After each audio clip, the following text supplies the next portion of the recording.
Stand by to launch FanStream Sports. 3, 2, 1. Let's start. Hello, sports fans. Welcome to FanStream Sports. Nothing but pure sports. This is the JP Show. JP, it is so good to hear you back on the air. Stand by. Now, here's JP. All right, welcome into another edition of the JP Peterson Show here on this Thursday, Creamsicle Week. Look at my man, Nick Geddes, got his Creamsicle hat on. I got a little creamsicle working this year in my Salt Life hat. See, oh, you got the bucket hat too? Wow. Should have put the bucket on. I might put the bucket on top of the hat. Yeah, go bucket. Go bucket. The bucket hat is just like, it's so iconic. It's so iconic. It just, I love it. Yeah, when you get a chance, I think I still have mine around here somewhere. I'll wear that tomorrow in honor of the. Oh God, that is absolutely Look at that. Fabulous, bro. Look at that. You got to square the logo around to the front, don't you? Other way. Look at this. Yeah. No. There you go. There we go. Yeah. There we go. Dude, that is outstanding. Look at that. I can still hear over the. Look at earphones. That. Look at that. 1 and 6 in that creamsicle color. 0 for our last 5, I believe. 1 and 6. Did you just predict the Bucks record for the next 7 games? Is that what you just did? I think it did. Oh man. You know, it's funny. Welcome to the show, by the way, everybody. Appreciate you jumping in here. We got the chats ready to go. I want to hear from you folks on your thoughts on the Bucks not trading for a wide receiver. Your thoughts. I've made my thoughts clear on why we should not even be in this mess. Nick will weigh in on that as well as we go through the show. And we got a great show for you today. Pat Burnham's going to join us from the Osceola. We will reluctantly talk about FSU versus Miami because it is the law, and it's FSU Miami week, and this needs to be exposed. The travesty that is Florida State football. I got a stat. I got a stat for you. Why have we had to talk about so much bad football this year in this show? It's what we do, man. You know, we try to keep it light and let you laugh about it, because if you don't laugh, you're going to create. And the Bucks were my saving grace this year, and now this. In a span of 2 hours, it all went away. Yeah. Brutal, absolutely brutal. And how do we go forward with that? I was struggling with this question last night. I did a hit on Atlanta radio this morning, and I'm sure it was the most popular segment they've had, because I basically said I don't see a path here for the Bucks to win this game. I hope I'm wrong. I mean, I see a path. It's not like it's FSU Miami where the Noles got 0 shot to win the game. The Bucks have a shot, but there's a lot of things they have to do that they have not done. And until I see you do it, I cannot predict that you will. Fair? I think it's very fair. Very fair. The scientific process, right? We need to see it. We need to prove it before we can proclaim that this is going to happen. This is just rude right now. What a rude comment to start the day. What? As I'm bemoaning about the amount of bad football I've watched and how much heartbreak football's given me, John Hill just pops in. Nick, how about them Cyclones? What are we doing here? What are you doing to me? Yeah, listen. What are you Fighting doing to me? Rocco Becks are a big, we're the big favorite here. We love the Fighting Rocco Becks. Yes. Yeah, I would have preferred Rocco to not be to not play well in the last minute 55. He's pretty good in the clutch, isn't he? Pretty damn good. He's won some big games. Beat Iowa, now UCF, and they're undefeated. How about that? Iowa State is undefeated. Pitt is undefeated. BYU's undefeated. The Noles. Liberty's not. How about Liberty's that? not Kennesaw anymore. State. Let's go Kennesaw State. Wow. I was there for the birth of that football program many years Really? ago. Yeah, when they first started up. Yep. I was working in Atlanta. All right, so let's get and we got also Shaquem Griffin is going to join us at 11:30. UCF All-American, Defensive Player of the Year in the AAC. Unbelievable story. Now is on the board of directors or board of the Big 12 as the player representative. So he'll talk all things college football. We'll talk some UCF, and they've got a big combine coming up. So if you're a dad of a high school football player or a high school football player and you want to get noticed, this is a way to do it. We'll tell you all about it when he comes on at 11:30. So let's kick this off, my friend. The Bucks talked yesterday in a preview of this huge game with the Atlanta Falcons in the division. The Bucks in the course of 2 hours, had their entire season change, and it was completely avoidable, which I have discussed ad nauseum this week. Bad decisions by your head coach, organization, doctors, all that stuff. I just don't believe. I think Mike Evans should have been shut down for the game. I said it before the game because this next game is much bigger. Everybody knows the math. We know how to do this. You can sit there and be rah, sis, boom, bah. Every game matters, not over till it's over, and just be stupid, in my opinion. That's just not a professional way to look at things. You've got to be smarter than that. You've got to think next level if you're going to be successful in this league. I'm just, in my opinion. And you know how much I love Todd Bowles as a human. I just think these two, it's clear the two decisions were wrong. Now you can debate whether, how they came to those decisions, but they were clearly wrong because the guys are injured and they're not playing. Simple as that. They were wrong decisions. You can't debate that. Mike Evans should have come out of the game. You decided to keep him in there running go routes with a bad hamstring with Atlanta coming up next week. That was not going to work out well. It's not going to work out well. I can't understand. And the Mike Evans one is actually more perplexing than anything. There's 100%. The guy comes off the field. He's limping. He has a hamstring problem. He caught a touchdown. Shut him down. It's not going to get better in the game. You think you're going to escape the game or he's not going to re-injure it? It's a hamstring, for God's sake. All right, I'm not. Anyway. And the Godwin thing is what it is. So now we move forward. And according to what the Bucs said yesterday at the podium, they're not going to trade for a wide receiver. They're not interested in it. They have a lot of confidence in the guys that they have. Now, listen, I'm not saying Jalen McMillan is a bad player. I think he's going to be a really, really good player. I don't think he's ready for this. I don't think he's strong enough. I don't think he's big enough. I don't think he has the mindset, quite frankly, to be a primary target. He doesn't. He gets manhandled. He doesn't catch the ball well in traffic yet. He's just not ready. It takes a while for most guys to realize how to play receiver in the NFL. It's hard. It's rare that a rookie can come in and be that good. Look, I shouldn't say rare. We've seen rookies do it, but it's hard for third-round picks to come in and be that guy. Godwin was, but he was a much bigger physical specimen and ready to go. I don't see that in Jalen McMillan. Trey Palmer is gotten better this year, but I'm not sure that he's ready for this. And Sterling Shepard, there's a reason why he wasn't on a team to start the season. Okay? He's looked good. He's done some good things, but I mean, if you want to put all your eggs in these three baskets, go ahead. And I like all of them, and I think eventually they can do some good things. But you're now asking them to be the primary targets and drive an offense. Let's not get it twisted. This offense was going through Mike Evans and Chris Godwin. Totally. It's predicated on their abilities to get open one-on-one, to make plays in double coverage, and make key plays, separate at the top of routes, have great chemistry with Baker Mayfield, and that's what they've done. And they've looked good doing it. They're one of the best offenses in the league. But when you lose both of those guys, everything changes. Everything changes. Baker Mayfield's been great. Why? Because of Mike Evans and Chris Godwin. Simple as that.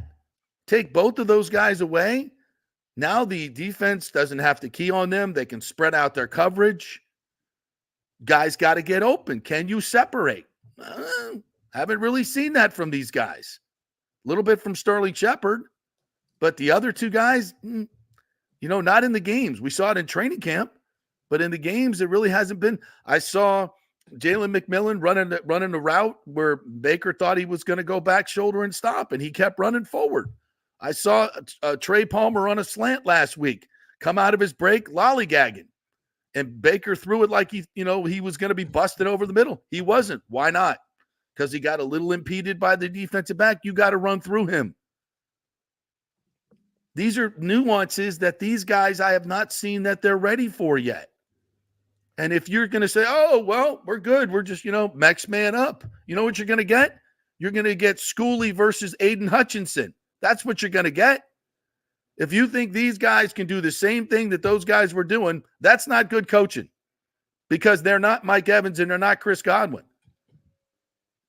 Now, you want to scheme it up and get them open. I'm listening. I'm all ears. I'm listening. Let's see you do it. And I hope they do. I'm not sitting here saying, listen, I want the Bucs to win. I'm trying to figure out how they're going to do it. Last time I saw these two teams play, Kirk Cousins threw for 500 yards and most of it over the middle of the field. Well, we fixed that. Oh, wait. wait, have we fixed that? I just rewatched that tape. Is there a tight end in the Ravens organization that even came close to being covered last week? Mark Andrews. Have you heard of Mark Andrews? Yeah, he's pretty good. Yeah. He got some You credentials. see the touchdowns he scored? Yeah. There was literally no one within 15 yards of him when he caught either one of those balls. He won't have easier scores than he had on Monday night. Yeah. And Lamar Jackson too listen, Lamar Jackson playing the position you would agree probably better than anybody in the league right now. Yes. That is a fact. Without question. That being said, Lamar Jackson had it easy on Monday. He did. I mean, Lamar Jackson will never have an easier game than what he faced on Monday. And that's the most frustrating part of what the Bucs put out there on tape. I went back and watched the tape too, and it was ugly defensively. It was ugly. I thought it was, in some ways, maybe not as bad as the Atlanta game, but it was right there with it. Those two games side by side are ugly watches. And that's what I'm most fed up with. We can talk about receivers and coaching decisions, and obviously what happened on the field on Monday night shouldn't have happened. I think we should be, I know there are people that are trying to justify it by using the whole, well, they were in the game, blah, blah, blah. You know what? I'm so tired of hearing that defense. The game, it was 41-18, JP, with 6 minutes left. It's over. It's over. I don't care what happened for the next 6 minutes. I don't care that you got an onside kick recovery. I don't care about any of that. None of that moved me. Not only the numbers, but the fact you could not stop them. You could not stop them. If the Ravens would have kept in their starters because they yanked them because they were smart to know the game was over, right, it would have gotten even worse. So at 41-18, we should have seen Kyle Trask in there. Chris Godwin should have been out of the game. I mean, I don't know why this is being debated at this moment. Wirf's out. Yeah, so there's just no reason for it at that point. You got to protect your players, and I don't think that was done on Monday night. With 3 minutes left, they're down 3 scores. With 3 minutes left, you're down 3 scores.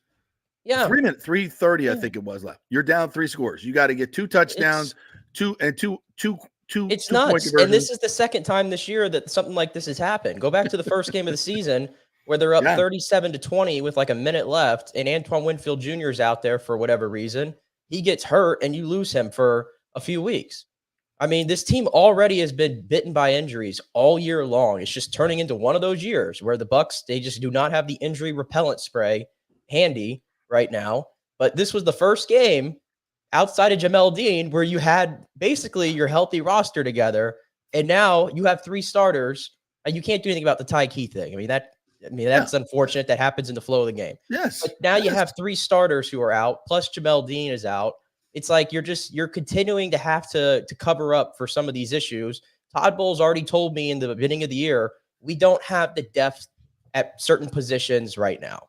And that's clear, and it's going to be tested. So we go from Monday where we were talking about this game, we were talking about this Bucs season, and we're looking at the schedule, and we're like, you know what? They could win 11 games.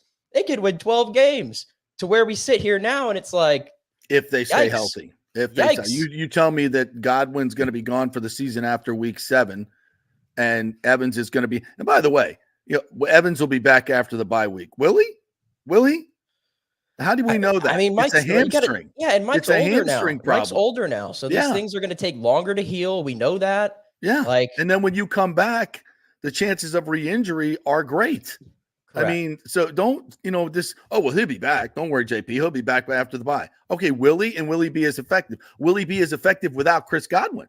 No. Here's what I will say. Here's what I'll say about the offense and maybe some things they can do. Number one, Mike, it's great as could be that the Bucs have figured out how to run the football. I thought 125 rushing yards against that run defense. Huge. Impressive. a blowout where you didn't even really run the ball much late in the game, obviously, because you're trying to throw the ball. So that's impressive. And the Bucs offensive line was unbelievable in that football game. They controlled the line of scrimmage from an offensive standpoint. Graham Barton was phenomenal. Middle. Bredesen, Barton, and Cody Mauch played fantastic. Luke Gedeke is still, he's obviously still getting his feet underneath him for the season after coming back from the injury. But the three guys in the middle were fantastic. So those are the things that are a plus for you. Absolutely. In terms of the receiver position, if you stay with what you have right now, what I will say is Jalen McMillan, remember when they drafted him, we kind of looked at his profile in college and we're like, he kind of looks like you're almost trying to find another Chris Godwin. Because if you look at the way he played in college, he played majority of his snaps in the slot, JP, as we recall. Right. In fact, I got the numbers here today. In 2022, when he had 1,000 receiving yards, 79 catches, and 9 touchdowns, when he was the best receiver of that big three that was on Washington. With Penix. He played in the slot 459 of his 496 snaps that season. He absolutely feasted in the slot. Obviously, Chris Godwin is gone now. If I'm the Bucs, it seems pretty reasonable to say, hey, let's slide Jalen McMillan into that Chris Godwin role. Let's see what happens. He's not going to be Chris Godwin. Don't confuse that with what I'm saying. But I think we would all agree that Jalen McMillan just does not look comfortable out there right now. He doesn't look confident. Let's get him into his position that he's more naturally gifted at. Inside the slot, let's go from there. Let's also run some different packages. Maybe the Bucs play some more 21 personnel, 2 running backs, 2 wide receivers, 1 tight end. Rachaad White is probably the best natural pass catcher you all of a sudden have on this football team. With size too. Size too. Let's get him involved even more in the passing game, and let's lean on Buck and Tuck in the running game. Yes. I thought it was a travesty the other night, even though the Bucs ran the ball pretty well, that Sean Tucker, 1 week removed from winning NFC Offensive Player of the Week, got 5 touches. I thought that was a freaking travesty. Unbelievable. Because to me, when I watch him, I continue to think he's the best all-around back you have on this team. And 5 touches just not one enough. Of those touches went for a 16-yard gain. Correct. Easy 16. Guy just makes things happen. He scored on a flat pass the week before and looks really good in the passing game. How many catches did he have? I think he had 0. Against the Ravens? Yeah. He had 1 catch for 9 yards, so positive yardage. Yeah. I think Jalen to the slot, because I don't really think they've really said what the lineup is going to be of the receivers. Like who's taking Mike's spot, who's taking Chris' spot, where do these guys move to? Shepard has played the slot. I think that's where he did most of his damage in New York, if I'm not mistaken. Who are going to be the outside guys? Who's I hate to say this. Who really is the best to go outside just because size and speed and catchability, catch radius? Rachaad White. Yeah. It's too late to cross train him at that position, but just he looks the part. He really does. The way he moves, his size, he looks the part, to be quite honest, and a great natural and can run every route. I would not, and he's obviously your 3rd best running back. I think. Now he's a good pass blocker. He's great in the pass game there. You've got some weapons here, and it's up to Liam Cohen to figure it out. And I've got some confidence in him. This is, after I absolutely, lambaste the Bucs for where they're at right now, for where they were to where they're at, in 2 very avoidable injuries. I sit back and say, well, what do you got? Well, first of all, you got a bad defense. We have to kind of say that right now. We really do. Against the quality quarterbacks, these guys have been torched. They absolutely stink. Torched. They stink. And I hate to say this, but if they played the Commanders now again, it would be bad. It would be bad. It was bad against the Broncos. Yeah, against Bo Nix, it was bad. And at this point, if the Eagles had Devontae Smith and AJ Brown in the lineup, it probably would have been bad there too. That's not wrong. It was bad for a whole quarter against the Saints, where they scored 27 points or whatever it was with Bub Means and Mason Tipton and whatever these dudes' names are. Like, it's just a bad defense. And what's frustrating, JP, it's the same damn things. Oh, we got to communicate better. We got to communicate I'm better. so tired of hearing that. I am so over it. Todd Bowles, man, you have been coaching this defense going back to 2019. And every time these games happen, and they're happening often at this point, it's always about, communication. If we fix the communication, nobody can stop us. Well, the communication issues are happening every damn week around one buck. And I know there's talented players on this defense. A lot of them have been playing in this defense for years. How is this continuing to happen? In the middle of the field is like it's feasting hour for opposing offenses. It's so easy. What I'm trying to remember which catch it was that Andrews had over the middle of the field. It was a third down play, and they did the replay on it and they stopped it. And I swear to God, he was standing in the middle of the field, and there wasn't anybody within 25 yards of him. Like, no, the closest guy was at the line of scrimmage, and he was about 15, 20 yards downfield. I mean, it was just this gaping hole in the middle. And I'm like, what defense are we running that? And I know that's not obviously the call. Somebody screwed up, but there's constant screw ups in the back end. And then when there's not screw ups, 52 and dare I say 54 are not reacting, and the safeties as well. The combination of the safeties and the linebackers is just not good. They don't get it. They're not in tandem. They're not working together to cover the middle of the field. And I get it. Against the Ravens, you couldn't play there wasn't a whole lot of man-to-man options. It's hard to play man-to-man. The one play that came to mind when you played man-to-man, Zion McCollum, God bless him. He's played great. He got toasted by Rashad Bateman. Yeah. And you knew you weren't going to play much man-to-man against Lamar Jackson because that'd be a terrible idea. Yeah. And, and when he gets out of the pocket and the way he gets out of the pocket, I mean, Chris Braswell, you've got contained on that. Yeah. Welcome to the NFL moment there. Exactly. I mean, I'm not going to blame Chris Braswell because, I don't think there's anybody that, on a bootleg, on a Lamar Jackson bootleg in that kind of space is bringing him down. Right. But it's just happening. It's just the amount of times I have to watch Anthony Nelson drop into coverage and do nothing. God. Is frustrating. It's the same thing with Anthony Nelson let Derrick Henry get out the backside. I mean, that's the stuff that really bothers me. Is like, look, dude, you got cutback. That's your job. Your job is not to chase the play. Your job is not to chase the play. Your job is to be waiting for him when he cuts back. Oh, here he comes. You're not ready. I mean, how many times have we seen Derrick Henry make that cut in the zone? Yeah, you got to be there. That's fundamentals. And Yaya Diaby can't set the air. He's getting blocked by tight ends. They're getting the angle on him. You got to know what's coming, man, and you know what's coming. Yeah, and then the other thing too, like there was 2 plays in that game that sort of encapsulated it even further. Remember, like there were times where the Ravens were shooting themselves in the foot.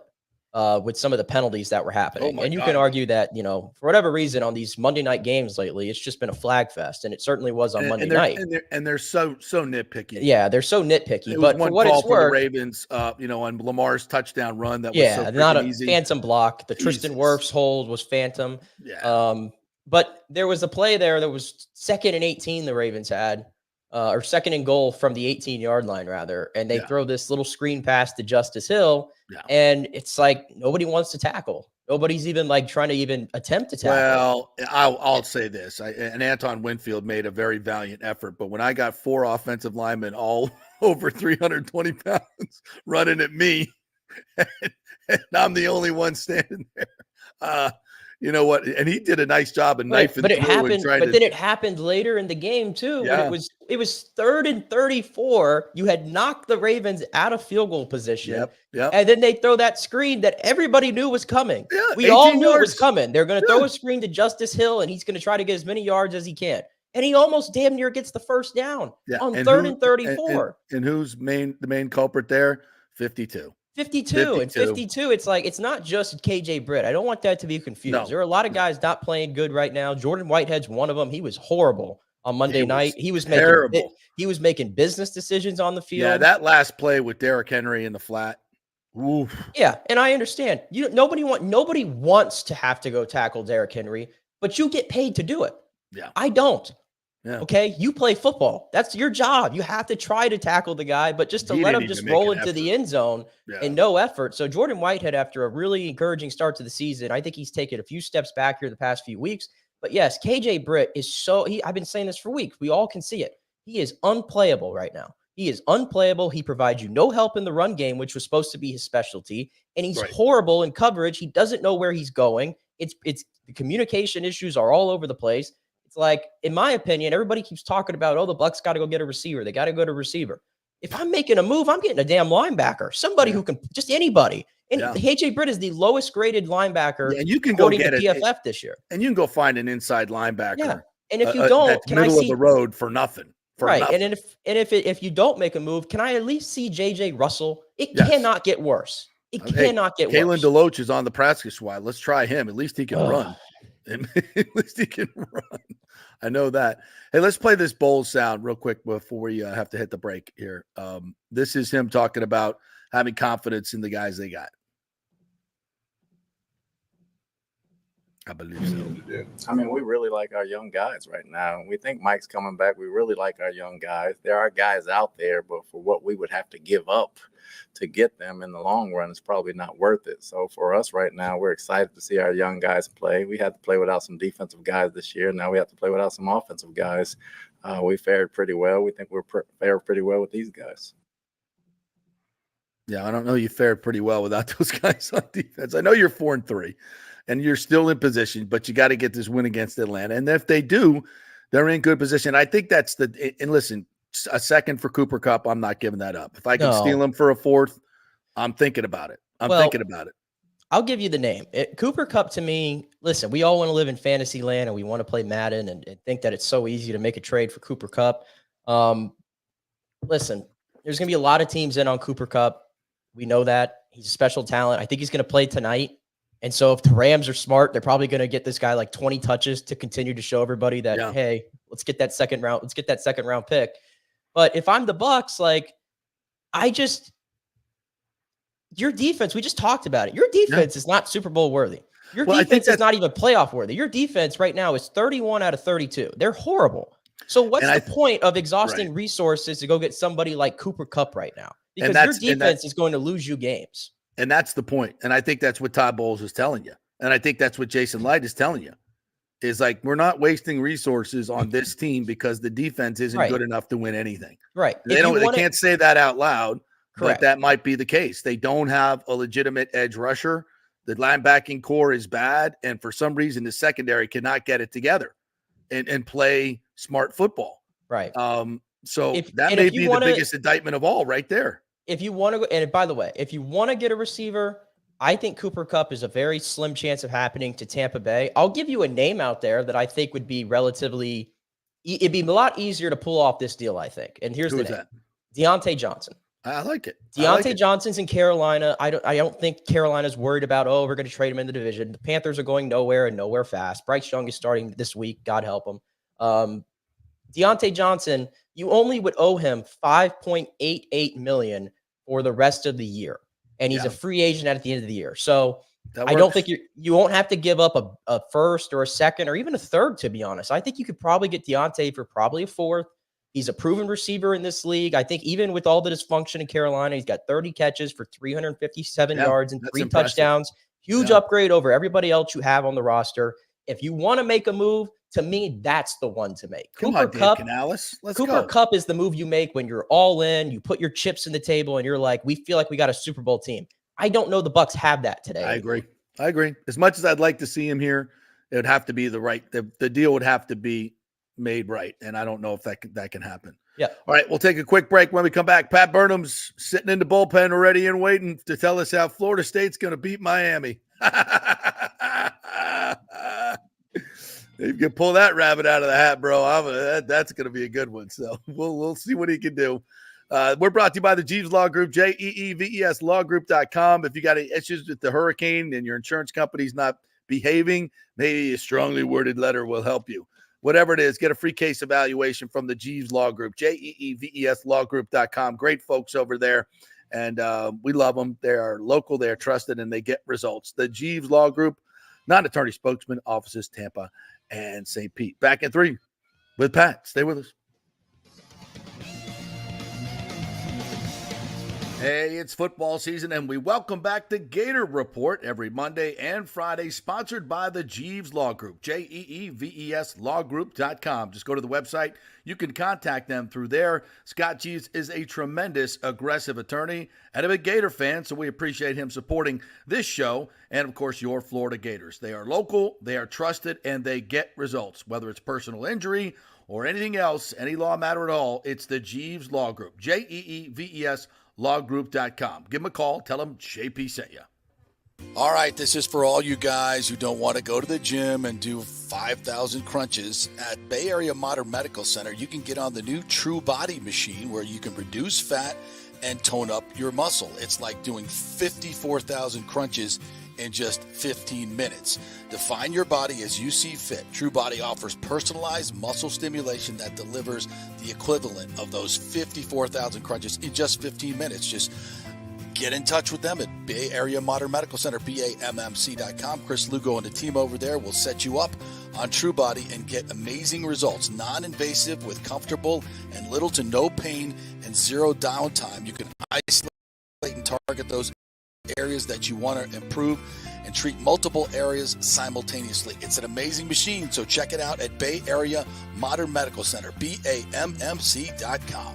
JP here to ask the question, are you planning an event, meeting, or conference? If so, you'll want to call the designers and production professionals at Extravaganza Productions Incorporated. With over 35 years of experience in the events industry, designing and producing every type of small to large event, they can provide a huge resource for design ideas, audio, visual, sound, lighting, decor, and entertainment to turn your event into an incredible experience for the entire audience. Folks, I've worked up close and personal with this group at many national events and Tampa events, and they have unique capabilities that help you save time and money in the planning and execution of your next event. Don't delay. Call these pros today at 813-621-4700 or check out their website at extravaganzaproductions.com. Tell them JP sent you, and they'll provide a free initial consultation for your event. Extravaganza Productions, the best in the business. Golfers, listen up. The hottest new driving range craze has come to Rogers Park in Tampa. The Top Tracer range is now open 10 to 9 p.m. And just like you see on TV, every shot is tracked for yardage and accuracy, giving you immediate feedback. And best of all, you can virtually play the top courses like Pebble Beach or St. Andrews with your buddies. Plus, great food and drink options available in the well-appointed hitting bays. Very comfortable out there. Reservations highly recommended, starting at $25 per hour, including balls. Reserve at RogersParkGolf.net. That's RogersParkGolf.net. See you there. Let's go. Right now, back to the show. All right, let's get into it. It's the FSU Report, brought to you by the great folks at Italiano Insurance.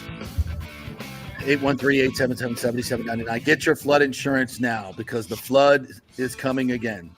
And it's going to happen in Hard Rock Stadium this week as FSU goes up against the mighty 7th-ranked undefeated Miami Hurricanes. Good morning to you, Pat Burnham from the Osceola Rivals Network. What's up, partner? Not a whole lot, man. Just enjoying a beautiful day in Tallahassee. Isn't the weather awesome? Last week, and it's been beautiful. Walks have been great all week this week. And but we are preparing for a direct hit from a hurricane. Yes, we are. We don't mean to make light of this with our puns, given the situation, but it is what it is. I mean, it's not right. Any other year, this would be fine to use that terminology. Yeah, but that's okay. We're adults here. People know what's we don't get offended by that. The people that watch this show don't get offended by things like that. We understand what the world is. We could make these analogies because they are especially true in this case. As you sent me yesterday, a list of where Miami ranks in offensive categories. You want to run that down a little bit from memory? Oh, well, I've got it right here in front of me. Miami is first in total offense, second in scoring offense, 38th in rushing offense, first in passing offense, 18th in tackles for loss allowed. Now, here's a good 57th in sacks allowed, but only less than 2 per game. First and third down offense, 17th in runs over 20 yards, and first in passes over 20 yards. And we haven't even started talking about the defense yet. Yeah. So, yeah, it's a It's gonna take something on the lines of Kennesaw State Liberty. I mean, It can happen. I mean, that was nuts. I watched the second half of that game last night and put something out on Twitter, and everybody replies back to me. So you're saying there's a chance? There's a chance. Listen, if they line it up and kick it off, there's always a chance, right? But Yep. I think it's probably going to take Cam Ward and Damian Martinez and a couple of their guys not showing up for this to Or getting hurt. Yeah, I mean, because it's a really good offense. Everybody focuses on, well, hey, maybe Florida State can throw the ball against them because they've got a defense. They ranked 64th in pass defense, and yeah, their defense is a little suspect. Yeah, but I think you got to dig a little bit deeper into that because they've only given up over 200 yards passing 3 times this year. All right, and there's a couple of things that people need to think about. One of those teams was USF. USF has a very unique passing game and a style of offense that not many people play, and it's hard to compete against. All right. At least it was back then. Yeah. In a week and in Yeah. 1 week, similar to the passing version of getting ready for the option. All right. Then Louisville passed against them last week. Louisville's got one of the best offensive play callers in all of college football, just not the ACC. They've also got much better skill people than Florida State has at running back and receiver. Yes. Cal, you could call that an outlier, but even if you look at Cal's skill people, the wide receivers, their 2 best wide receivers were hurt against Florida State. They weren't hurt against Miami, and Miami was on the road in a 10:30 kickoff for them. Yeah, So I think you got to dig a little bit deeper. Florida State does not have a proven quarterback yet. They're playing a redshirt freshman and a true freshman, and then listen, the receivers that USF, Cal, and Louisville have, Florida State can't hold a candle to them. If that's what people want to ride their hope on, then fine, that's fine. But if you want a realistic view of what's going on, only 3 teams have passed for over 200 yards against Miami. They are very opportunistic defense. I think we got 11 interceptions on the year. And listen, they're going to be. It's a rivalry game. Anything can happen, but it's going to be hard to control that offense. Florida State, if you break down who they've played well against on defense, they've played really well against teams with really bad offensive lines. Memphis, Cal, Duke, when they play against teams that can do any one thing well on offense, Florida State has been awful on defense. Georgia Tech can run the ball. They got ran over. BC could run the ball. They got ran over. Clemson could do whatever it wanted, and it did. SMU did whatever it wanted, and it did. So this is a offense that can do a couple of things. It can run the ball and pass the ball, and then Florida State loves to play man defense. Well, now you're going to turn your back to Cam Ward. Yikes. All right, so he's going to listen, JP, this is a stat I did not I don't think I sent you yesterday. So if you took Cam Ward's scrambles as in run production, right? All right, so if you took where they run the ball, outside left tight end, outside the right tight end, in between the guards and tackles, if you quarterback scrambles, 23 rushes for 270 yards leads them when you start breaking down their runs.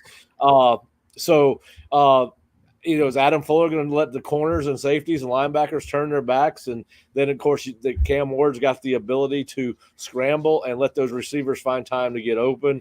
So the fast linebackers from Florida State will track him down. The what? Yeah, listen. And the good news is they don't use a lot of play action. I think it's like 24%. So, that has given FSU fits in the passing game, play action, and any kind of eye candy.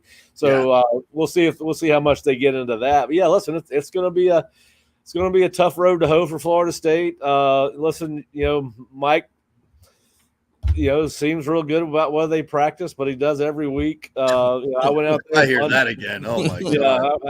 I went out to practice Monday. That's how Jerry and I were talking the other day. They still seem to be involved, be attentive and give effort, but you'd like to see them a little bit more pissed off in practice. Yeah. Now that they're 1-6, I'd like to see a fight. Yeah. So listen, it's a tough road to hoe for them. There's part of me that just wants to. I think we're all watching, right? All Florida State people are watching because they're hoping for the improbable. We see it on a regular basis in college football, but like I said, this matchup just does not favor Florida State because of the style of play, what Florida State does on defense, and then yes, Miami does give up yards in the passing game, but what makes anybody think that Florida State? And I sent you that stat this morning. Florida State is the only offense in FBS level not to score more than 21 points in any one single game. They're only one of 7 schools in scholarship football that have not scored 21 or more points, and one of 25 when you start bringing in Division III, which really doesn't count because now we might as well start bringing in high schools and everything else. Right. But yeah, I think we all are hoping for that miracle because this seems like it seems like an out-of-body experience, right? I mean, it's like I told you on Tuesday when you were on our show. Going 1-6 and getting ready to go 1-7 more than likely is almost impossible to do at Florida State. Yeah. I mean, it's we were in that discussion. Y'all, not you, but other guys on our show were talking about. Well, Troy was this last year and they're that this year. Yeah. And so, but listen, those programs aren't Florida State. I mean, so, it's been a long season, and I know that you'll probably be glad when I'm not coming on here on a.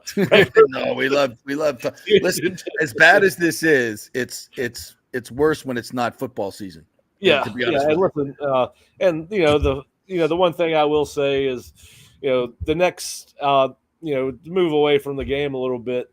The next 8 to 9 weeks are going to define Florida State's long-term future as a football program, and particularly Mike Norvell's long-term future as the head coach of this program, because you've got 5 games. You've got 2 of them against your rivals.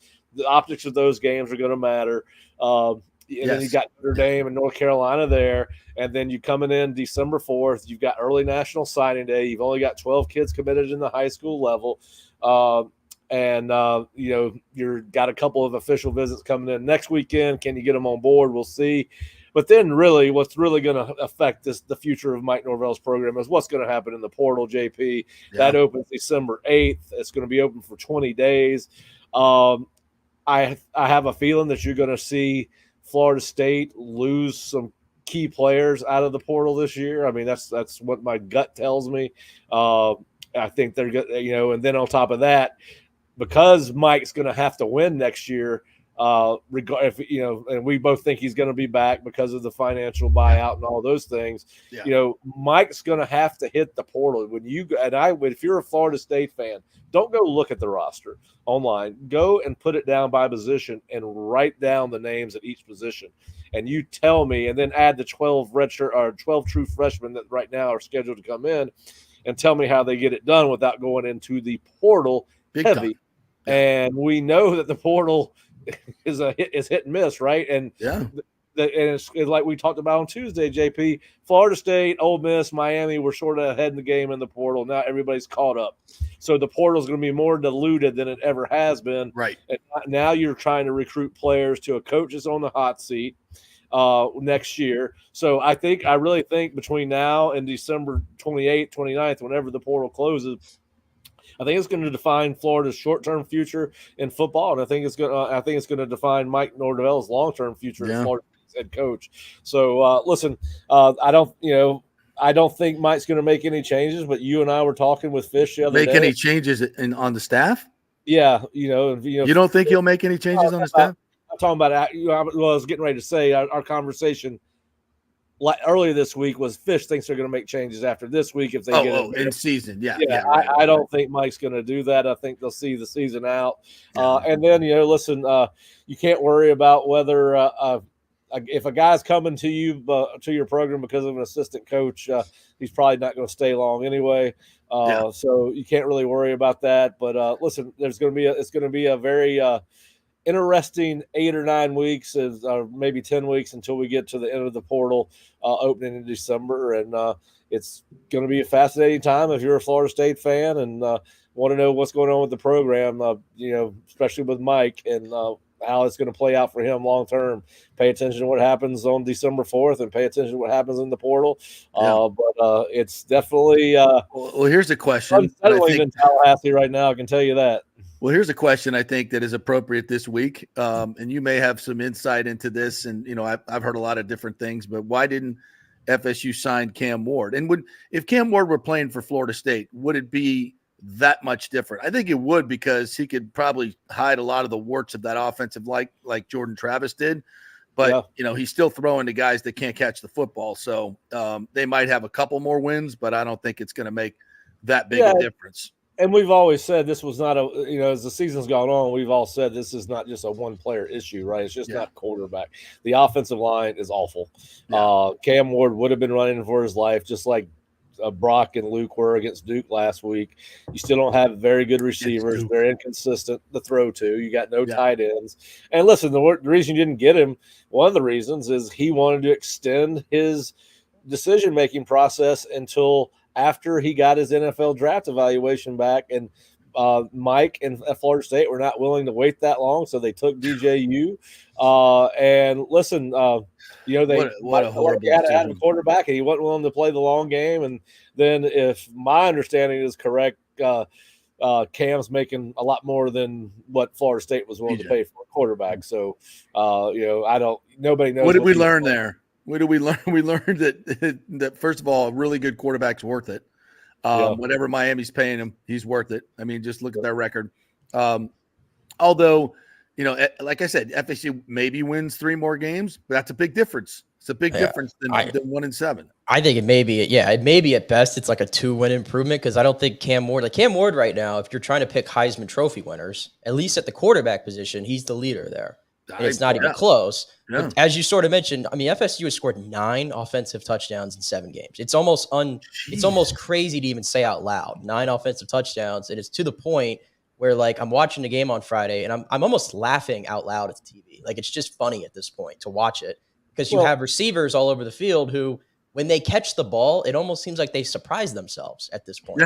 That's like where we're at right now. And it's crazy to me. Like, Florida State is a premier program in one of the most talent-rich states in the entire country, especially for receivers. And here we are all these years into Mike Norvell's tenure, and we got no receivers. Yeah, they have not developed one receiver. I mean, you can give them partial credit for Johnny Wilson, I guess, but outside of him, they have not developed a receiver in the 5 years Mike's been here.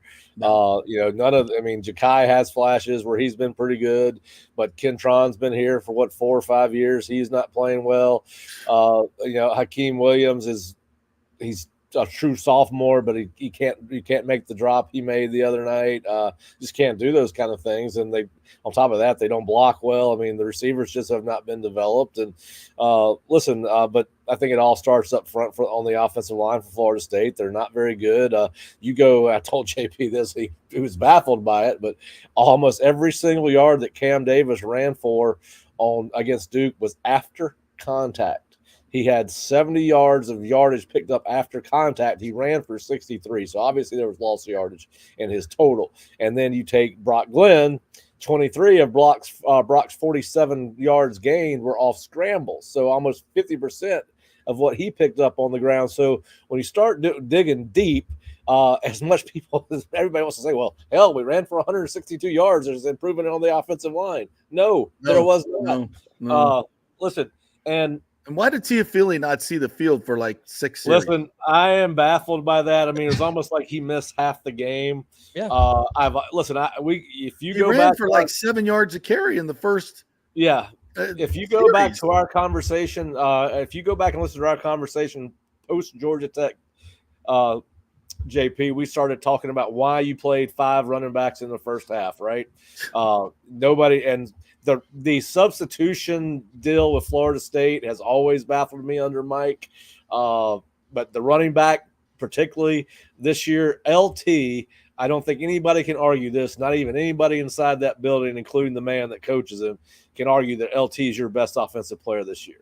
Easy. And I don't understand why he's not on the field 98% of the time. If he needs a blow because of a long run every now and then, get him out. Get him some water, get him back in the game. But, it's just another. Either they're trying to keep people happy, or they're not conditioned properly, or they're not tough enough. I don't know what it is, but why can't a guy play an entire college football? I don't understand it. Well, what bothers me about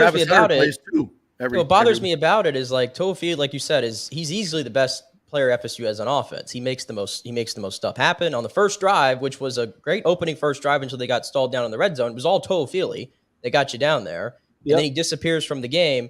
But at the same time, it's like then you have a play later in that half where Brock Glenn throws the pick six to whoever it was on Duke, and Jaylen Brown can't be bothered to bust his ass to try to save a pick six. And then not only after that, it's like he comes right back in the game, and then he's committing, blocking the back penalties. And I don't think Jaylen Brown's made a single positive play for you all year long. So that guy continues to just get reps out there, but Toafili just disappears. Well, yeah, and that's part of my issue with what's going on with this program. First of all, you're right. Jaylen Brown's supposed to be one of your fastest players on this team. That's why you brought him in from LSU to stretch the field, give you some vertical threat in the passing game. And he dogs it. I mean, there's no way around it. I tried to be nice about it in my in my synopsis of the game on our boards, and a fan called me out on it, and I was like, you're right, he loafed.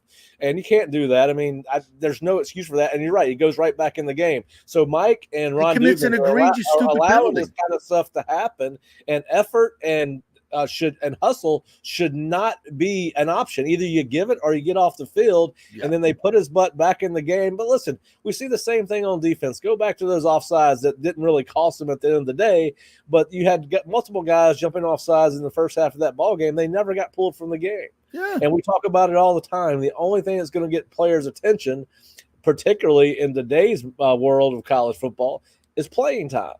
But when you allow those things to happen, right, and then it sets the standard for everybody on that football team. So when somebody watches a receiver loafed, I mean, listen, if he had, and it might not have made a difference in the game, but let's just assume that kid chases that ball down as hard as he can and tackles him by his shoestrings at the 10-yard line. Does that might have given that defense a chance to hold them to 3 points, because Duke could not run the ball against Florida State. So maybe it's a difference of 4 points. I don't think it changes the game at the score at the end of the game, but listen, you don't know. I mean, but you've got to give more effort than that. And by the way, that play, I like throwing from that hash mark across the field for a 7-yard gain at most, a 40-yard pass. Like, it's like the dumbest play in I see the teams run it all the time. Don't make that throw ever. I mean, he was definitely late on the throw, and obviously the DB saw it coming from the time he started traveling with Jaylen over the formation. He read it perfectly, and Brock was late. I don't know if it would have mattered if Brock had been on time, to be quite honest with you, but he wasn't. And listen, we all wanted the youth movement. We all know that quarterbacks, whether it's guys that go from the college to the NFL or high school to college, they're going to struggle a little bit. You're going to throw some interceptions. That's part of it. Now, there were some good things coming out of that game. And again, it was against a bad offense, but Omar Graham played his best game of the year. Fintrell Cypress might've played the best game he's played all his 2 years at Florida State. Really, you saw some things out of Luke. He came in through that deep pass that should have been caught for a touchdown that probably might have changed the game, because Florida State should have won as bad as they played. But and then you saw Brock really respond well when he got put back in the game towards the end of the third quarter. His confidence wasn't shot. He ended up leading them to the best drive of the game. 9 plays, 59 yards, ended up scoring 3 points. So there wasn't. It's hard to find the positives right now, but there were some. And you're going to play these young offensive linemen early in auto, and you're going to have to live with some of what goes on there. They're going to block well sometimes, and they're going to miss things the other. Listen, there was a stunt in the game where the 2 veterans missed it. It was exactly Washington and TJ Ferguson didn't pass off a little tackle in stunt. So listen, there's some.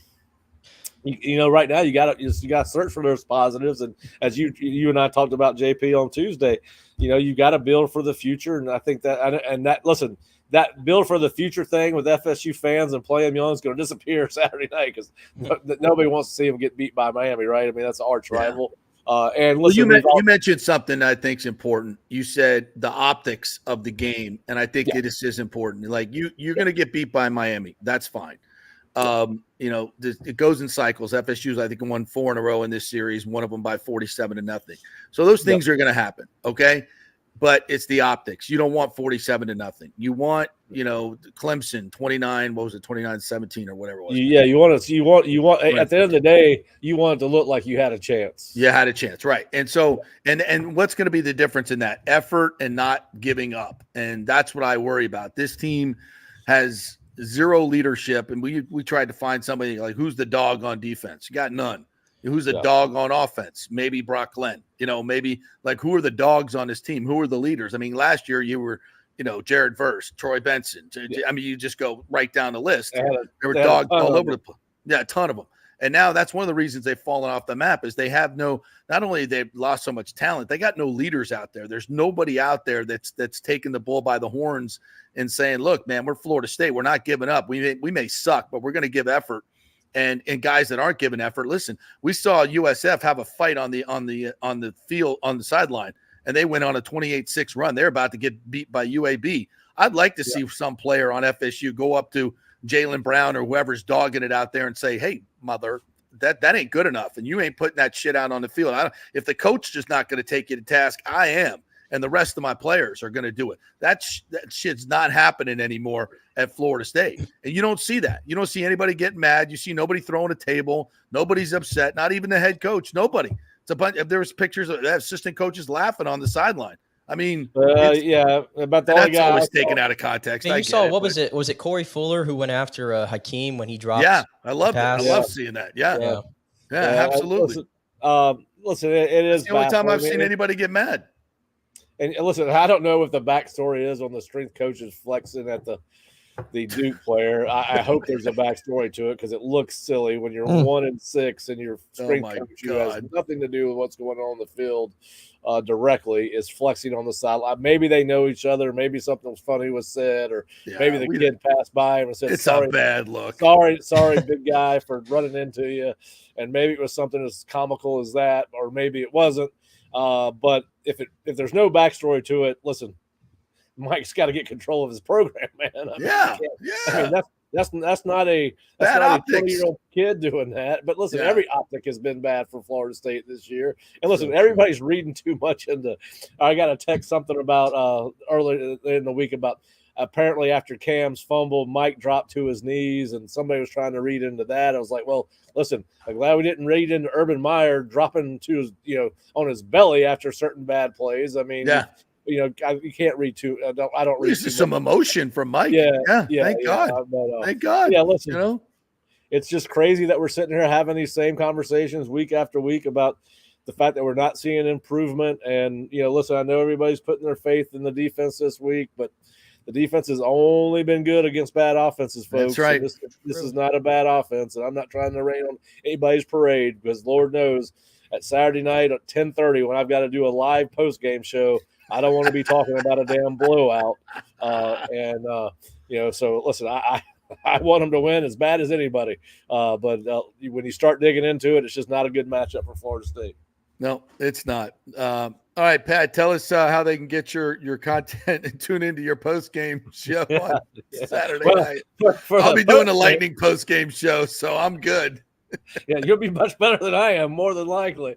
Yes. Yeah, you can go to the Osceola YouTube channel and follow us there and sign up for notifications. But we do go live on our post-game show about 15 minutes after the game ends. And former FSU offensive lineman Mark Salva is my regular partner on that show, and we have some guests from time to time. Charles Fishbein, my brother, who was a college football coach for 25 years, and I'm sure he'll be back in the game next year, joins us from time to time. Jerry Cutts, our publisher, will be on there from time to time. But then for our written content, theosceola.com or floridastate.rivals.com. My scouting report on Miami will be up in a couple hours. Well, actually, it may be up now. I'm just Bob was going to edit it, but theosceola.com for all our pregame and postgame coverage. And, great stuff.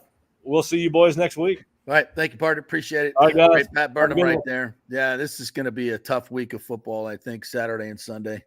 If you're a Buccaneers and I'm kind of bleak on the Bucs. It's not like they can't beat the Falcons. It's not No, like there's a chance the for the Falcons got Bucs. smoked by Seattle last week. They're not great, but I had this team for the Buccaneers as a Super Bowl contender on Monday before this game, and I still believe that offense could have overcome the defense while they got better, and Todd would figure it out.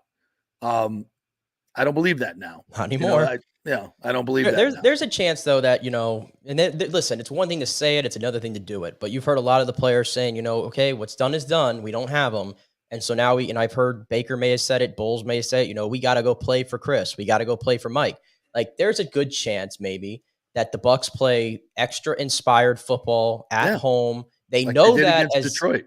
Exactly. They know this is as must win as it gets in the middle of an NFL season. Like you have to have this if you have any shot really at making the playoffs. And I don't say that I don't think I'm talking out of line there, because I don't think the NFC South is getting two teams in the playoffs because of the strength of some of the other divisions in your conference. So It's win the division or no. And if you lose 2 games to the Falcons, you're just always going to be chasing that the entire year. Yeah. Yeah.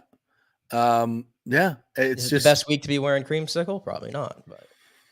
No, it's not. It's not. All right, we'll take a quick break. When we come back, we'll talk a little bit more Buccaneers. We'll hear from Baker Mayfield. We got a little bit from him as well. The World Series getting started. That's going to be fun to watch, I hope. Jameis is back starting. Oh, yeah. Yeah, baby. Sundays just got entertaining. Yeah, we did. So we got much more to get to. The Lightning as well. They're playing against the undefeated Minnesota Wild team. At least they were as a couple days ago. So we'll talk about that. And obviously, there's an ownership change going to happen. Some news on that as well. So lots to get to here. We're brought to you by the great folks at FSU Report, brought to you by Italiano Insurance. If you're having issues with your homeowners or any of that, make sure you give them a call and maybe get with a different company. They can shop it around for you. And, of course, get flood insurance. Only 18% of people in Florida have it. If you're not a flood zone, you still need it, as we found out in these hurricanes. 813-877-7799. Italiano Insurance, doing it for over 60 years. Back in 3. Stay with us. We've had a lot of fun with the monthly birthstones, and October is no different, where the birthstones are opal and tourmaline. All the colors of the evening sky are captured in the mysterious shifting hues of opal, and tourmaline has a color palette for every mood. Did you know that opals have been cherished for centuries, associated with royalty and good fortune? Tourmaline was once thought to protect against evil and enhance spiritual connection, adding to its allure. And during the 40th anniversary, you can find a special selection of this precious gemstone, from stunning rings and necklaces to elegant earrings and bracelets. Of course, Steve Weintraub handpicks every piece for its brilliance and quality. The expert staff will help you find the perfect gift, whether it's for a loved one, a special occasion, or a treat for yourself. Visit the Gold and Diamond Source today, where you'll always find the perfect gift. It's more than jewelry, it's love.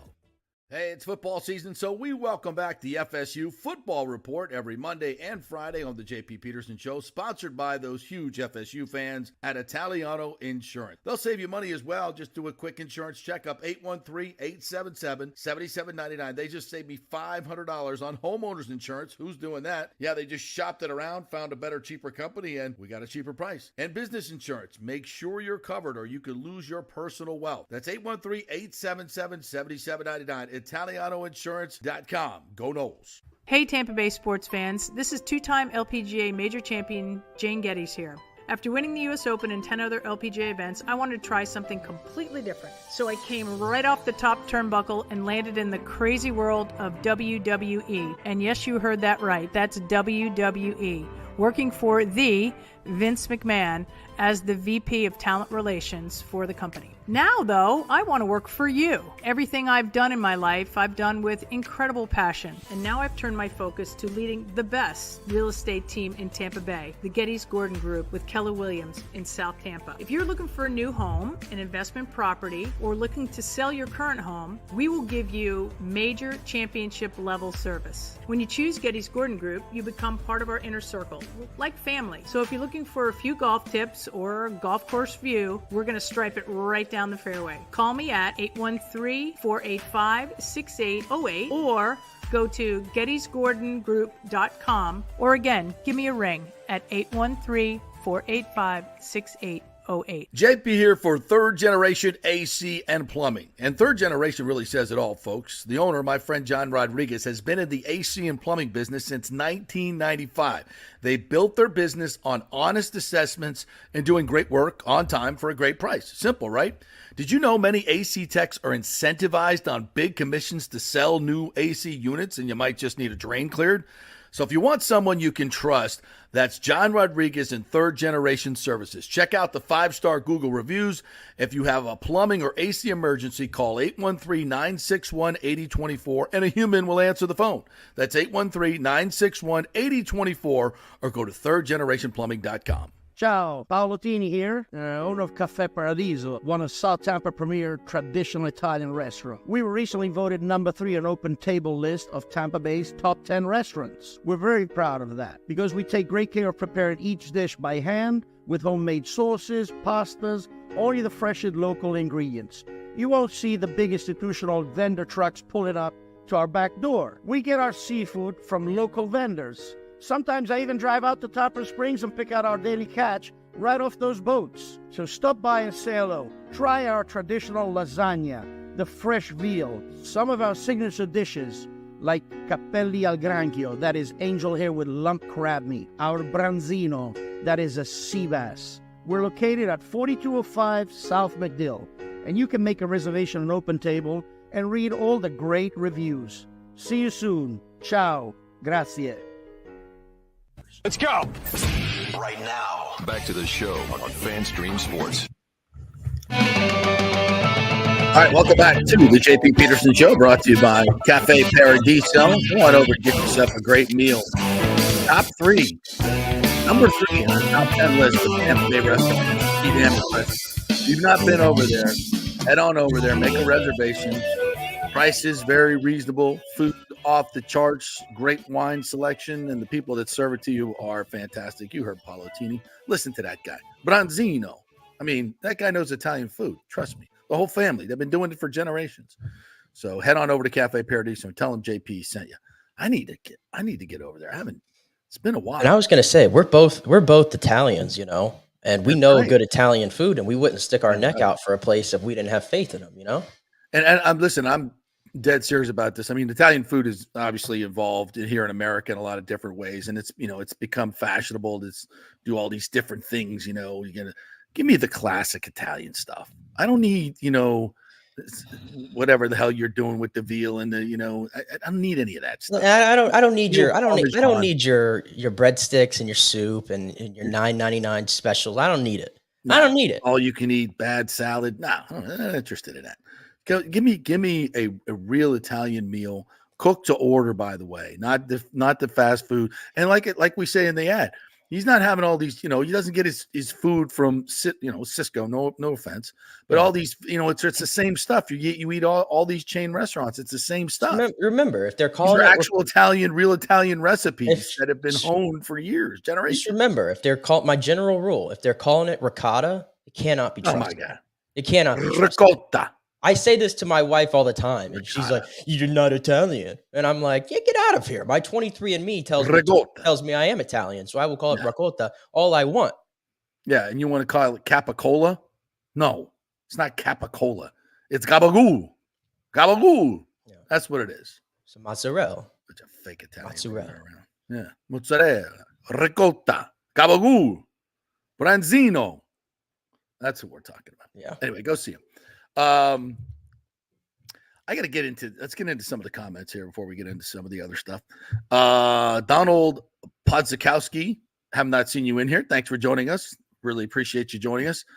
He says, I don't know what Todd Bowles is supposed to do. One guy's making $28 million, the other's making $20 million, yet he's not supposed to play them.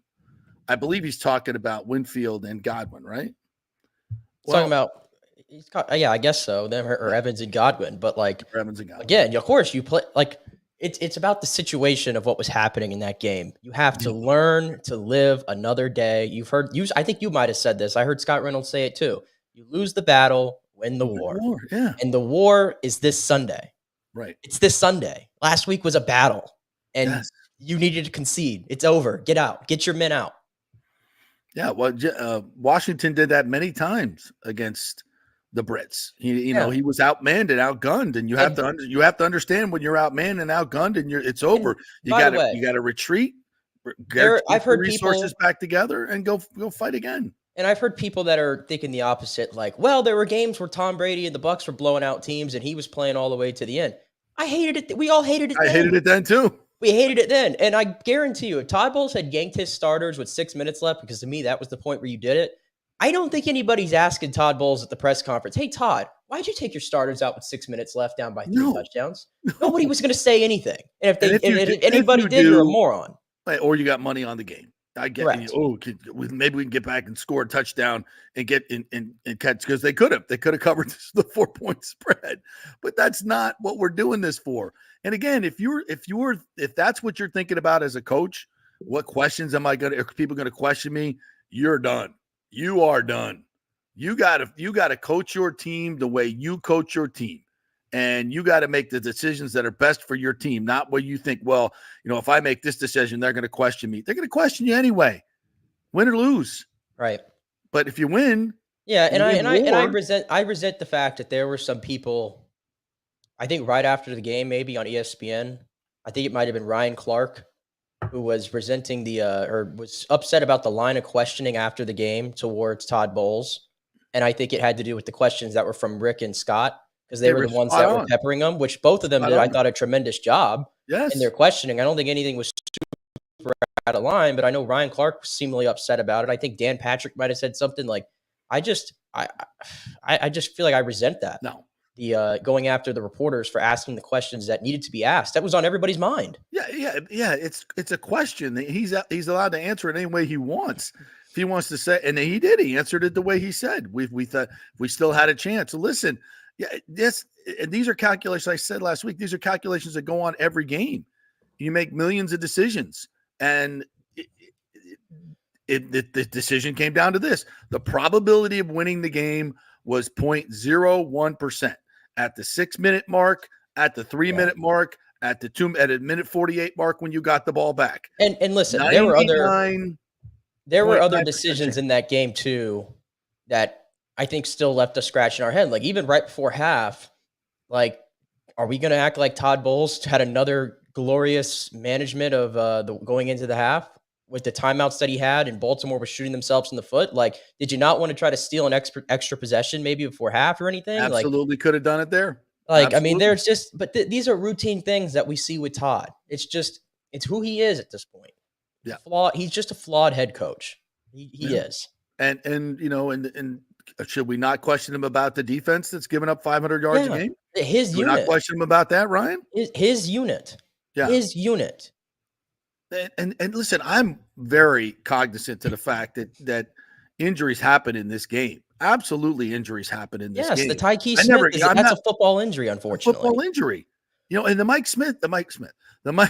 Oh, man. Defense. When I think of 500 yards a game, I'm thinking of Mike Smith.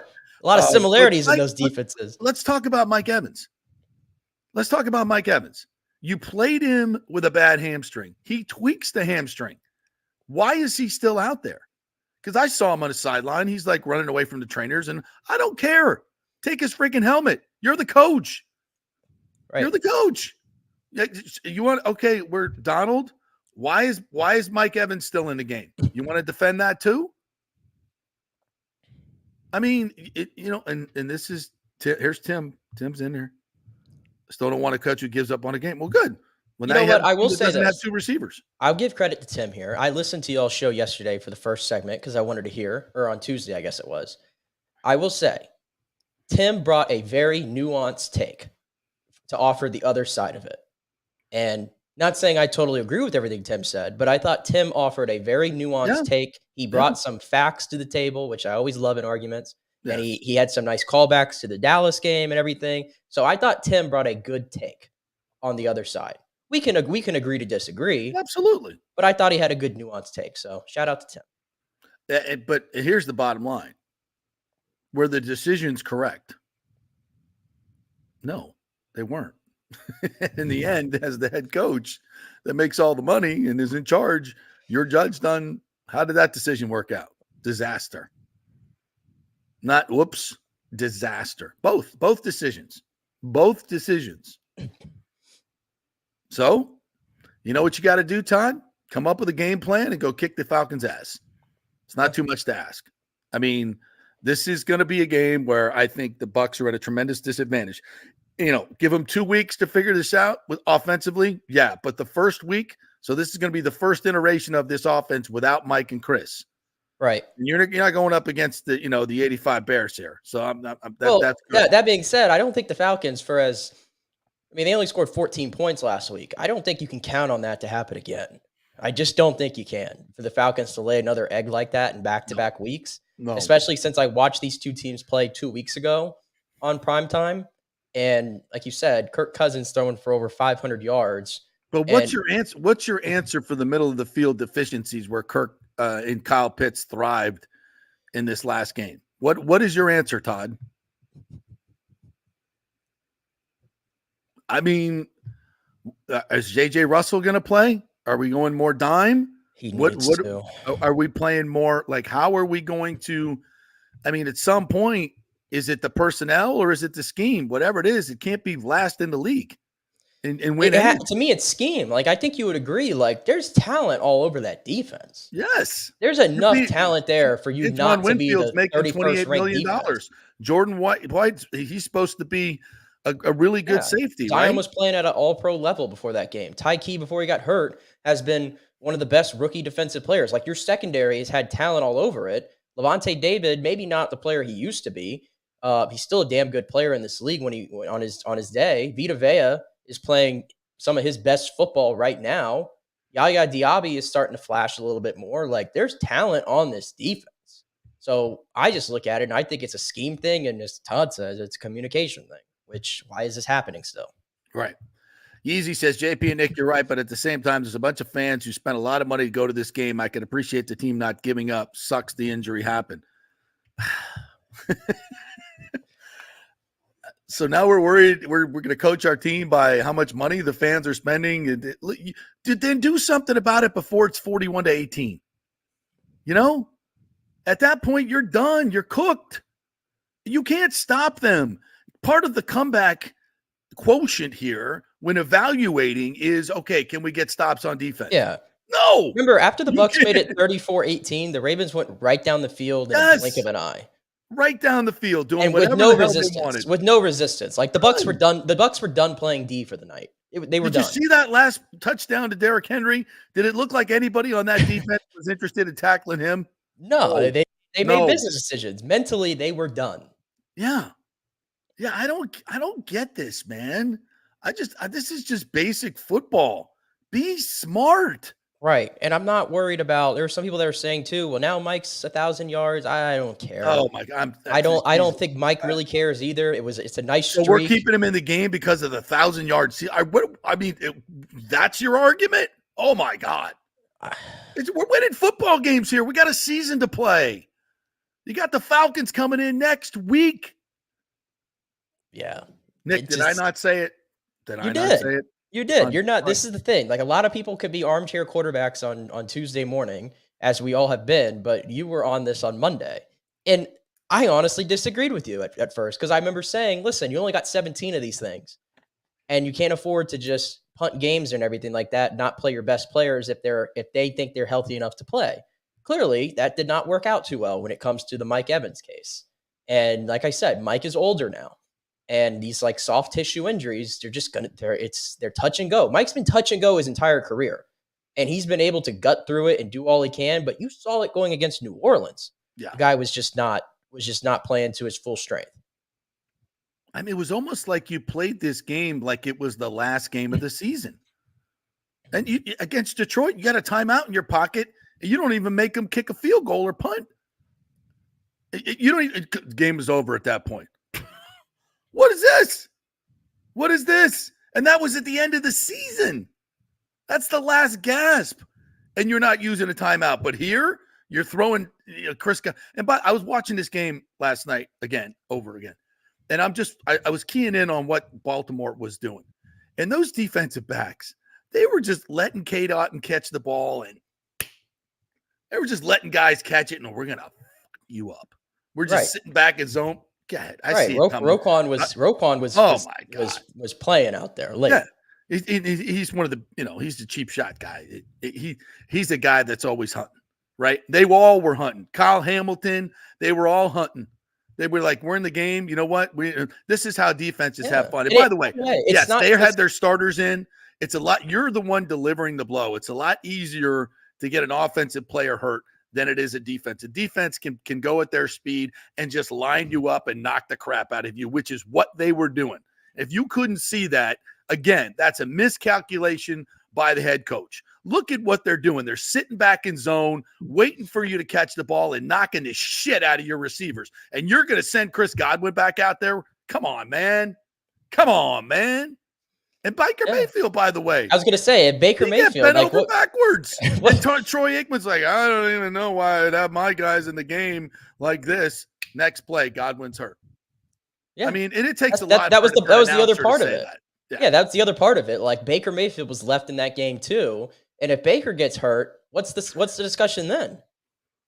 Ridiculous. I don't know how anybody. I don't know. It's hard to get over it. I know that we're 3 days removed and we got to move on, but it's changed the course of the season. So it's kind of hard to just skip over it. This is not Tyke Smith getting a concussion.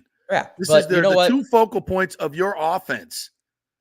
The difference makers, the two guys that make you special. Right. Yeah. The two guys that make you special, that your entire offense is predicated on.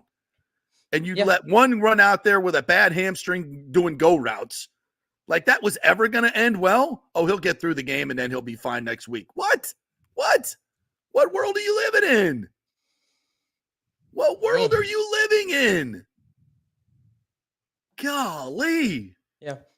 I will say I've heard some people, and again, how do the Bucs move forward here? And we've sort of talked about some of the things that they can do or going to have to do here. They're going to have to change a little bit things from a scheme standpoint. And so that, Liam Cohen comes into focus here, obviously. Yes. And I think he's earned enough goodwill that we're willing to give this a shot and see what Liam can do and have some trust in him. I heard some people saying, too, there was this conversation on Twitter, maybe last night or into this morning.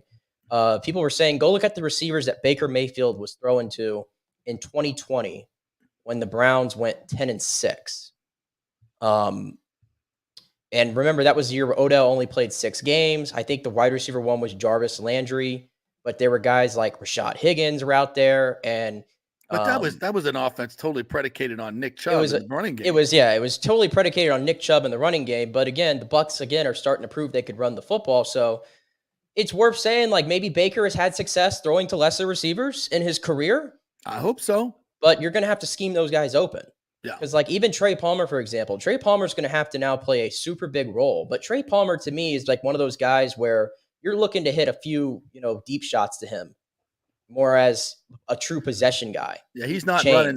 That's not his game. Slot running choice routes and using the nuance and body control. It's not his game. It's going to be McMillan. It's going to be Sterling Shepard. And it's probably going to be, I'm sure you're going to see Ryan Miller probably play in this game. Yes, Ryan Miller and Raheem Jarrett are now the next guys signed to the active roster. Woo! Yeah. Woo! I don't know. I'll take the over on Rashad's catches this week. Yeah, that's good. And Bucky's catches, Rashad's catches. Rashad got me last week because I went under on the total yards because I'm like, they're not going to give the ball to him. Then when they run the ball, they're going to give it to Bucky. You want to see? I'm like, I know this team. There's like Liam Cohen's not. The guy just ran for 172 last week. Sean Tucker, he's going to get most of the carries, and then Bucky's going to get the other ones. Rashad they'll use as a decoy and in the pass game, but not going to let him run the football up the primary yard running back to give most of the carries. By Rashad's standards, exactly what they did. By Rashad's standards, 10 for 40 was pretty good. Great day at the office for him. So to his credit, But again, that running game has been predicated on teams playing cover 2, safeties over the top for Godwin and Evans. That's what it's predicate. Like when you're defending, when you're looking at the Bucs, you're like, okay, when am I bringing up a safety to affect the run game? No, you don't need to, right? For the most part, especially if you're the Ravens, right? You got a great run defense. Your front seven's plenty. So, what are teams going to do? What's Atlanta going to do now? Are they going to walk up a safety to stop the run game? Hell yes, they are. They're going to let their corners, go one-on-one and stop the run game first. Who wouldn't? Duh. And then you're going to make Baker beat you down the field. Can he do it with these guys? I don't know. I haven't seen it. Not these guys. So I can't reasonably expect them to do it. That's the problem. Rick says, was Todd trying to pad Baker's stats, making him look good despite a bad game? I don't think that came into it. I think they're just trying to win the game. I think Todd was being honest in his assessment of what he was doing. I just don't agree with it. Jeremy Lowe says Jacoby Myers or Mike Williams. Mike Williams is cooked. I'm good. Yeah, I think he's kind of cooked. I'm good. He's not good. Yeah. Jacoby Myers would be Jacoby Myers a good player. I think he signed for another year after this at like $11 million, so you have to factor that into it. But I don't think they end up making a move. For him. Nick Geddes, you're 100% correct. Fix the defense, according to Nathan Elliott. I think he's right. Absolutely. Communications issues. Are they speaking Spanish? Even the NHL figures it out. Is that Cuño? That Rick says. Yeah, I'm so tired of hearing that. And what he's really saying is the defense too complex to me? What Todd's saying is we had a coverage bust. We had another coverage bust. That's his way of saying coverage bust is that his way of also, because I felt like this last year in the Houston game where he said it kind of the same lines. It feels like Todd's throwing it on his defense. Yeah. Like, hey, I'm calling the plays and they're not communicating. Well, and listen, every defense has an answer. Like so we say who was supposed to cover Andrews in the middle of the field? Well, nobody did. No, there's multiple examples where KJ Britt's putting his hands up in the air after the play, looking around like, did you have him? Did I have him? No, you had him. And here's where the nuance comes in. See, on a lot of like in a route, like a choice route for a wide receiver, you're running down the field, and if say you're going to run a back shoulder or a fade or a go, right? If you get on top of the receiver or the corner and you're in front of him, you're go. That's a let it go up top. If he's running stride for you, that's a back shoulder. So the quarterback and the wide receiver have to be on the same page. Like in that Jalen McMillan one, he thought he should have gone up where Baker's going. No, if he's stride for stride in phase, you stop. I throw it behind you. That's a comeback throw. That's how that works. Mm-hmm. So what's happening on the defense is these guys are supposed to be reading on the fly. Like if this guy goes deep, you carry him. You got him. And if he cuts it off, you got him. But they're not reading the same things. They're looking at what's going on, and they're saying, oh, he's going to take him. Oh, crap, he didn't, because we read it the wrong way. So these are reads that are happening defensively during the play where they're not on the same page. And sometimes that's so you're asking players to do stuff that they're not capable of doing, clearly, time and time again. If they clearly are not getting the reads correct, you as a coach have to say, I'm going to take that away from you. I'm going to take that. You can't do it. You guys are not doing it. I got to take it away from you, and I'll have less flexibility on this defense, but at least I'll have it covered.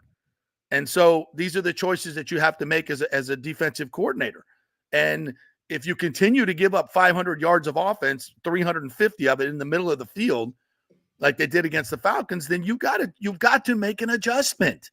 You can keep saying these are communications issues, but clearly your defense can't handle the communication that you're expecting them to have. It's a results-driven league. If you 31st or 32nd in pass defense, you suck, and you got to be better. With these players that you have, you should be better than that, in my opinion. Mm-hmm. And you're not. Yeah. Why? And if you're not, adjust. And in this game, particular against Kirk Cousins, I mean, a big factor, the reason why he threw for 500 yards was the middle of the field was open, yes. 350 of it. But we know that Kirk Cousins, again, he's the most immobile quarterback in the NFL right now. I mean, you got to get after this dude. You have to find a way to get after this dude. I mean, whatever it is. But they tried to get after Lamar Jackson, and Lamar Jackson's just that good where you had no answer for him. But I think you should have an answer for Kirk Cousins in this football game to where he doesn't throw for 500 yards against you again. I'd like to think. All right, we'll see what happens. All right, we're going to take a quick break. When we come back, Shaquem Griffin, UCF superstar, is set to join us. One of our local kids doing so many great things in our own neighborhood. So we'll talk to Shaq. We love chatting to him. We'll talk some college football. He's on the board of the Big 12 as well, so he's got his hand on the pulse of college football and UCF. So we'll do that when we come back. We are brought to you by the Gold and Diamond Source, folks. They got a whole new area there for you men's. That's right, guys, all for you. Great watches, men's jewelry, necklaces, rings, all kinds of stuff that you'll love, especially the watch area right there. That's what it's all about. They've got all different types from Breitling to Tag to Rolex, everything under the sun. They've got them new and used. So it's a great selection there. The Golden Diamond Source right there, 3800 Almerton Road. All right, back in 3 with Shaquem Griffin. Stay with us. Hey, it's football season, and we welcome back the Gator Report every Monday and Friday, sponsored by the Jeeves Law Group, Jeeves lawgroup.com. Just go to the website. You can contact them through there. Scott Jeeves is a tremendous, aggressive attorney and a big Gator fan, so we appreciate him supporting this show and, of course, your Florida Gators. They are local, they are trusted, and they get results, whether it's personal injury or anything else, any law matter at all. It's the Jeeves Law Group, Jeeves lawgroup.com. Give them a call. Tell them JP sent you. All right, this is for all you guys who don't want to go to the gym and do 5,000 crunches. At Bay Area Modern Medical Center, you can get on the new True Body machine where you can reduce fat and tone up your muscle. It's like doing 54,000 crunches in just 15 minutes. Define your body as you see fit. True Body offers personalized muscle stimulation that delivers the equivalent of those 54,000 crunches in just 15 minutes. Just get in touch with them at Bay Area Modern Medical Center, BAMMC.com. Chris Lugo and the team over there will set you up on True Body and get amazing results. Non-invasive with comfortable and little to no pain and zero downtime. You can isolate and target those areas that you want to improve and treat multiple areas simultaneously. It's an amazing machine, so check it out at Bay Area Modern Medical Center, BAMMC.com. JP here to ask the question, are you planning an event, meeting, or conference? If so, you'll want to call the designers and production professionals at Extravaganza Productions Incorporated. With over 35 years of experience in the events industry, designing and producing every type of small to large event, they can provide a huge resource for design ideas, audio, visual, sound, lighting, decor, and entertainment to turn your event into an incredible experience for the entire audience. Folks, I've worked up close and personal with this group at many national events and Tampa events, and they have unique capabilities that help you save time and money in the planning and execution of your next event. Don't delay. Call these pros today at 813-621-4700 or check out their website at extravaganzaproductions.com. Tell them JP sent you, and they'll provide a free initial consultation for your event. Extravaganza Productions, the best in the business. Golfers, listen up. The hottest new driving range craze has come to Rogers Park in Tampa. The Top Tracer range is now open 10 to 9 p.m. And just like you see on TV, every shot is tracked for yardage and accuracy, giving you immediate feedback. And best of all, you can virtually play the top courses like Pebble Beach or St. Andrews with your buddies. Plus, great food and drink options available in the well-appointed hitting bays. Very comfortable out there. Reservations highly recommended, starting at $25 per hour, including balls. Reserve at RogersParkGolf.net. That's RogersParkGolf.net. See you there. Let's go. Right now, back to the show on FanStream Sports. All right, welcome back to the JP Peterson Show here, brought to you by the great folks at thirdgenerationplumbing.com. They also do AC, so if you need a new AC unit from the hurricane, they are there for you. Third generation, they've been around since 1995. John Rodriguez, the owner, his family's been in the business for even longer than that. So go with the local company that you can trust. There's a lot of scammers out there right now following in the wake of this hurricane, so make sure you go with these local companies that have been around for a long, long time. That's thirdgenerationplumbing.com. Contact them through the website. Tell them JP sent you. And speaking of local treasures, we welcome in the pride of Lakewood High School and UCF, the great Shaquem Griffin, former NFL star and all-around incredible dude. What's up, Shaq? How are you, partner? Hey, brother. Thank you for having me back on, man. Good to see you Anytime, guys. man. We love having you. It was so great to be out at Lakewood there. What was that, 3 months ago, where we did Yeah, that? right. They camp in July. Yeah, man, that was Sure. fun. And my stepson here still talks about it. You guys were out there giving him instruction. He loved it, man. So I really appreciate you doing that for the local kids. And you guys foot the bill for all of it, man. That was really, really cool. So what's going on? What's happening now? You got a combine coming up, right? Yeah, man, we still doing it, man. Trying to do our best to create opportunities and be able to give those who hasn't had that second chance to still live out their, athletic careers to be able to do so. So yeah, like you said, we got a camp coming up, November 9th, and man, it's filling up and it's exciting. The more we talk about it, the more that it gives me goosebumps knowing that we're being able to create opportunities for those athletes, men and women, to have another chance to really shine again and really put their best foot forward. So we got a lot of parents that watch this. I think the kids are still in school, but talk to me a little bit about what if you got a kid that's playing football or all different sports, what you guys are doing in order to get them opportunities at the next level. So the main thing what we're doing there, especially with using the app that we're on, not just being able to get opportunities for the next level, but even when you act the next level and you looking for that pro, that Olympic level, that opportunity, the sponsorships, so what we're doing now is being able to use technology to upload more videos, to give more nodos to we're uploading those videos in real time after they do their drills for other colleges and other scouts and other programs to be able to utilize that. So I don't know if you guys ever heard of like a huddle. So I used to have the highlights, but now we're doing it differently from just not only having highlights, but having extra resource for how to use it and how to access it. So that's just from a recruiting standpoint. But from the ages 18 to 25 and during this combine, it's another chance for those who may not have the grades in the beginning, may not have the opportunity in the beginning to be on a full ride scholarship and, play in the athletics. But now we have a sense of, I would say opportunity for them to be able to put their times up, show them what they can do, and then have all these coaches come to this platform to start recruiting just from there. Well, it makes it easy. What's the name of the app? GMTM. GMTM. So download GMTM, and then you'll get kind of a feel for what it's all about. Now, where's the combine going to be? How can people get involved? Combine is going to be at University of Central Florida, right at UCF. They allowed us to have the indoor facility. So, yeah, you guys won't be too hot. We're going to take care of you. Just like the real pro day combine type of vibe, we're going to take care of you. It's going to be legit. And then we have new technology that's just it's mind-blowing. The kids are able to scan in and all the cameras follow them. So as we're doing the drills, it uploads immediately for them to go, not only to go back and check it out, but be able to send it to different colleges and also different USA teams. Like you may get guys that may go bobsledding. Let's see how powerful them first 10 steps is in the 40. Okay, you may have an opportunity in bobsledding. Let's see if you how fast you are going sideways. You may have an opportunity in NASCAR.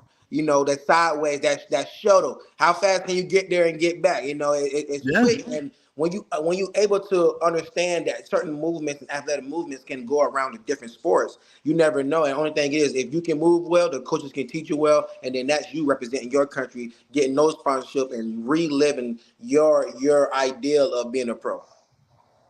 That's incredible. That's incredible stuff. The technology and how we can get that out there, and coaches can just log on instead of having to be there. They can just log on and see your shuttle runs or all whatever you're doing.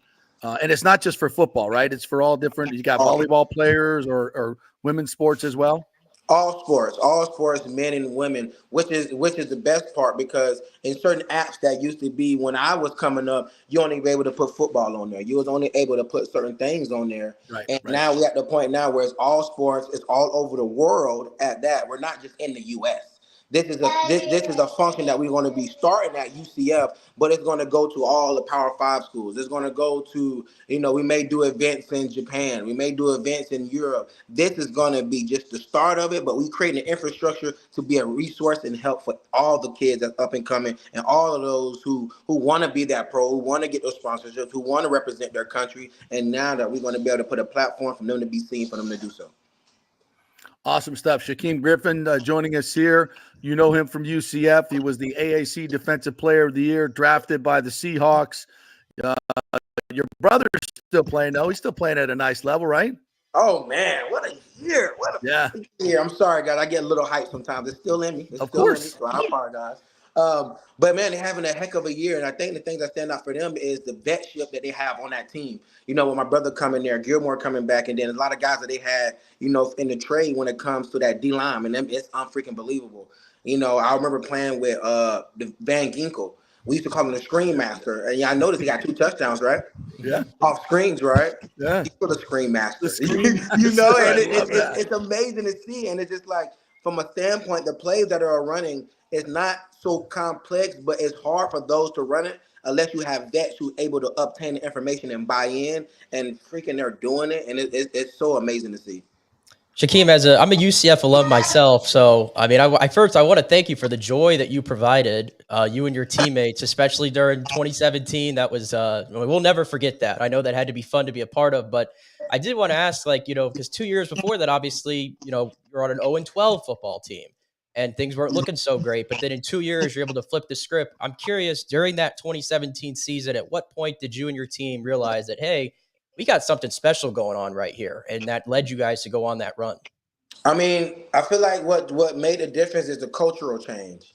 We went 0-12. That's when O'Leary had left the 6th game of the season, and I wasn't playing at the time. And then we had the interim head coach. So it's just like we wasn't really together. We had to figure out what was our culture. Who are we here for? Is it just business, or is it okay to have fun and playing football and, buy in with the coaches and actually know that they're there for you? So when Scott Frost came in the fold, coming from Oregon, that culture was starting to shift.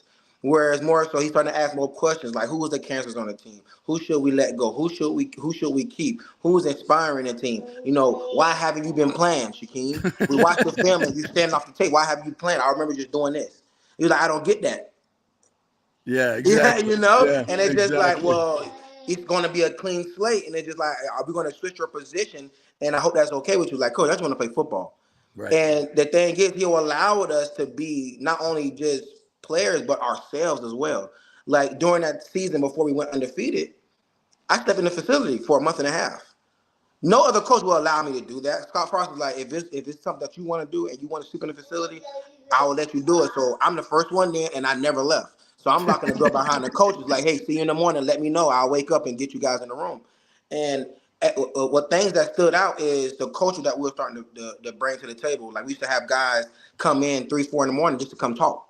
We had Mackenzie Milton, who led us to an undefeated season, come in. It's like, man, I'm feeling a certain way. I miss home. I don't know if this it for me. And then being able to have those conversations, vulnerability wise, whereas it's like, I'm your brother. I got your real family. I need you. I can't do this without you. I can't go, aspire to live my dreams without you, and vice versa. Like, you're trying to do amazing things and represent your country. Mm-hmm. It's like, I need you. I'm your brother. And it's like, whatever you need on the field, off the field, I'm here for you. And being able to have those conversations to understand, like, that's buy-in, and it's protect each other, and being able to teach that to our teammates. Like, we all go through adversities. We all hurt. We all go through certain things, but I'd rather go through it with you guys and understand, like, hey, I'm trying to accomplish something still, and I know that you are too. So I'll go through all these pain. I'll go through all this adversities with you, no matter what it is. And that what created a culture that's now being seen amongst millions of people now. I win the Big 12. We're switching what college football playoff is like. Yeah, everything changed because we're bought in and say, what, we're gonna attack these adversities together and show the world what it looks like to always continue to overcome as one. So if you guys had a 12-team playoff back then, we saw you beat Auburn. How far do you think you would have gone? We would have went all the way. And people know it from a football player. Sometimes you kind of understand once you step on the field, you have that right. mentality where it's just like, well, all of us buying in. It's hard to beat us. Right. And we only thing we do is beat ourselves. It wasn't the size that we lacked. It wasn't the speed that we lacked. That sure wasn't that. Yeah. And even from a standpoint where yes, our conferences are different, and yeah, they're taking a lot of hitting, but that just goes to show if we would have had the opportunity, we would have been fresh enough to whoop some butt. Yeah. And that's just reality. That's just the reality of it. No, I agree. And If how we many would have had the NFL opportunity, we would have showed. How many NFL players did you have on that team? You and your brother, and there were a handful more, right? I had the list right here in front of me. Actually, we had Mike Hughes, right? Had top corner. Yeah, and Still we playing. had who else? Jordan, we had Jordan Traquan Akins. Smith. We had Jordan Akins. We had Richard Grant. Who else we had? Kalia Davis was on that team, I believe. Kalia Davis. You talking about Gabe Davis? Gabe, yeah. I mean, shoot. Who's to say you couldn't have beat anybody, right? Yeah. We had some dogs. Yeah, we and did. We're not talking about okay, they're all right. We're talking about who's making pinnacle moments in the league as we speak. So you're saying that we couldn't? You saying Traquan Smith couldn't do that against anybody else? Jordan Akins couldn't do that against somebody else. Mike Hughes still doing it at a high level. Yeah. Gabe Davis still doing it at a high level. I mean, he broke a record in the playoffs. Like, you think he couldn't score a couple of touchdowns against somebody? Like, let's be honest here. That's why I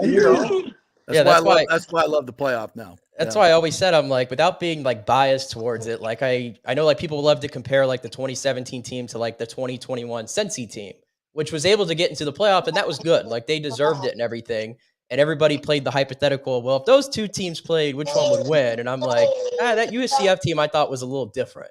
And I know you probably would agree we had with a different mentality for sure. But the thing is, it's like I can't compare our mentality to other teams because I know what we did in our locker room. Like we used to move, we used to tell coaches to leave, and we used to have like accountability meetings. We used to have, round tables like, hey, what's going on with you? If you don't want to talk, we're just gonna keep asking you questions until you know that we're open for you to talk to us. Because if we need you at your best, and right now you're not showing that. So what's going on? What's going on outside of this field that's lacking? Where can we help you at? Where can we lift you at? Where can we encourage you at? Where can we just give you a freaking hug if you need it? Like, we need you at your best. And then when you being able to have that type of culture, when you going through some things on the field, but we go through worse. Yeah. Understand, we go through worse. Like, I'll protect every single bit of grass, even if it's just an inch. With you guys, if I got to jump over somebody to go make something happen, if I got to go freaking, take a hit somewhere, I would for you guys because it's a bigger picture. Yeah. It's a bigger picture.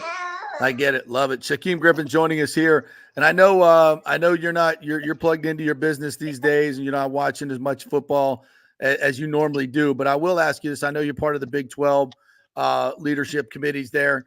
What do you see in college football right now with the transfer portal and NIL? How is it working for the players? What needs to be done in your mind to maybe rein this in a little bit? I'm all for players getting paid. But even the NFL, we have salary caps and contracts to keep teams intact. What are your thoughts? My thoughts is it needs to be a cap limit.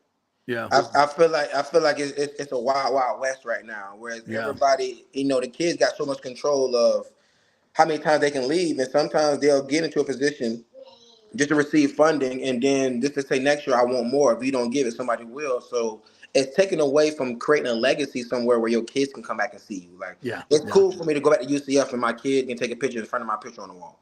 Yeah. To go back and receive that love that sometimes, and I know now outside of football, it's so therapeutic. Receive the love from your community because you don't know when the last time I had it. Yeah. You go and you receive the success, and sometimes everybody think you have it figured out. So when you're able to come home and have everybody kind of pour back into you and just show you love and show you that atmosphere where it's like, welcome home. We want you to know how much we love you. It's impactful for you. Yeah. And if you transfer, that stuff's gone. You're gone, and they don't know what their 30 is going to be like. They don't know what their 40 is going to be like. They don't know what their 50 is going to be like. And then now you saying you want to start you wish you had a legacy somewhere for your kids can see. Like your kids, like, hey, you play ball. I heard you were so good. Where you play at? Oh, I played at 6 different schools. Which one can we go to? I'm not even sure. I'm not even sure which one I can go visit. Let me go call the 6 schools and see who will let me in there. It's a great point. And that's not what you really want, but the guys don't know that. They just looking for the dollar sign that's in front of them. That's really not the pinnacle make of your life. Like, and they won't see that because it's so fast, and a lot of them, they haven't seen that before, which is understandable. But when I went to UCF and I seen 50 new guys, that's a whole team. Right. It's a hiring team. Yeah. And you got guys Year to year. who wanting to leave now. And it's just like, you just got here. What? Why? Yeah. And it's Yeah. not You always got to green stick on it the out. I other mean, side. you're a great example of sticking it out and being loyal to a certain, when things were at their worst. I mean, George O'Leary treated you like shit. And then you have a guy who comes in and believes in you and you become the player of the year. I mean, it's crazy. And there's times when you have bad coaches that you need to leave. I get that. I've seen that too. But to your point, kids give up too quickly. They give up too quickly and they just want to go. They think the grass is always greener and it usually isn't. Yeah, but that's the thing. It's teaching bad habits. Yeah, I agree. If I can make it as transparent as possible, it's teaching a bad habit, because when you get to the league, you can't just up and leave, bro. Yeah, you got a contract. That's right. That's how that know works. it. Then you like, I'm not comfortable here, or you don't know. You never had to be comfortable with being uncomfortable. Yeah. Hey, So Shaquem, now you go to a league, and when it's literally just that, you can be like, "What is this? I'm just gonna leave." It's like, no, don't worry about that, bro. Either we'll get rid of you, and the other teams won't want you because of you wanting to leave. So then you're talking about you're going to be freaking diluting your career so early because of you think that you can just run away. There's no running, bud. You have to stick in this paint like everybody else and work your way through it. And that's how it is. And I feel like for me, it was people like, oh, how are you going to make it in the league? It's like, however it goes, I'm just going to stick it out. Yeah. I'm going to work harder for me to make myself established in this league. But I learned that at UCF. I learned that because of the hardships. I couldn't just run. Yeah. So them hardships taught me to be able to stick in the paint when I got to the league, where it's just like, take it for what it's worth, the ups and the downs, get comfortable with being uncomfortable, and work your butt off. Those are teachers that you need to be able to be progressive in the league. You got to be disciplined. You got to stay on your routine. You got to stay on your recovery. You got to stay on top of your spiritual, mental, everything, and say that I got to make this stronger because I know I can't leave. So what can I do to better myself? Hey, when you look at the where UCF is right now as a program, I don't know how well connected you're in there, but obviously second year of the Big 12, and right now on a 4-game losing streak with one of the best teams in the country coming in this weekend. What do you think about the state of the program, the direction it's heading in, and your confidence level and Gus Malzahn and everyone else there to pull them back up? I mean, it's all a build up, man. I'm not here to to be part of that conversation. I say, oh, what about Gus? I feel like when it comes to this transport portal, man, the coaches, it's different now. That's why a lot of them coaches who went and leaves, I ain't gonna say his name, but there's a reason why he left. Because it's hard to navigate going through a whole new scheme of kids every year. Young adults, 50 of them at that, and it's just like I'm throwing them in there because of the value of the player. So it's like for my scheme of things, for everything that I do, I have to adjust to really to the players. The players got more pull than a lot of the coaches, in a sense. So it's just like I'm adapting to them and seeing how I can make it work. So all the pressure is being on the coach. Like, you got to understand where we at now. You have to understand what we in. And when it comes to these kids coming in with $400,000-$500,000 buying Lamborghinis and haven't played one snap yet, so if you're talking about playing with a little arrogance and making it hard for them to buy in, it's going to be that. Come on, man. Let me see that little girl. Who's that? He's. What's up, brother? He be wanting that. Who's that? What's his name? This Shaquem Jr. Oh, Junior, what's up, buddy? He looks twin. Hi. Look, you think I talk a lot? He'll try to steal the show.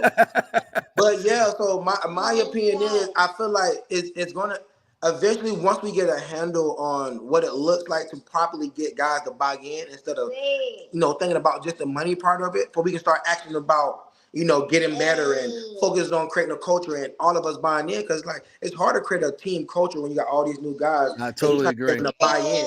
You got some guys trying to prove themselves. Some guys just want to get paid, but it's just like, when are we going to say all guys about football?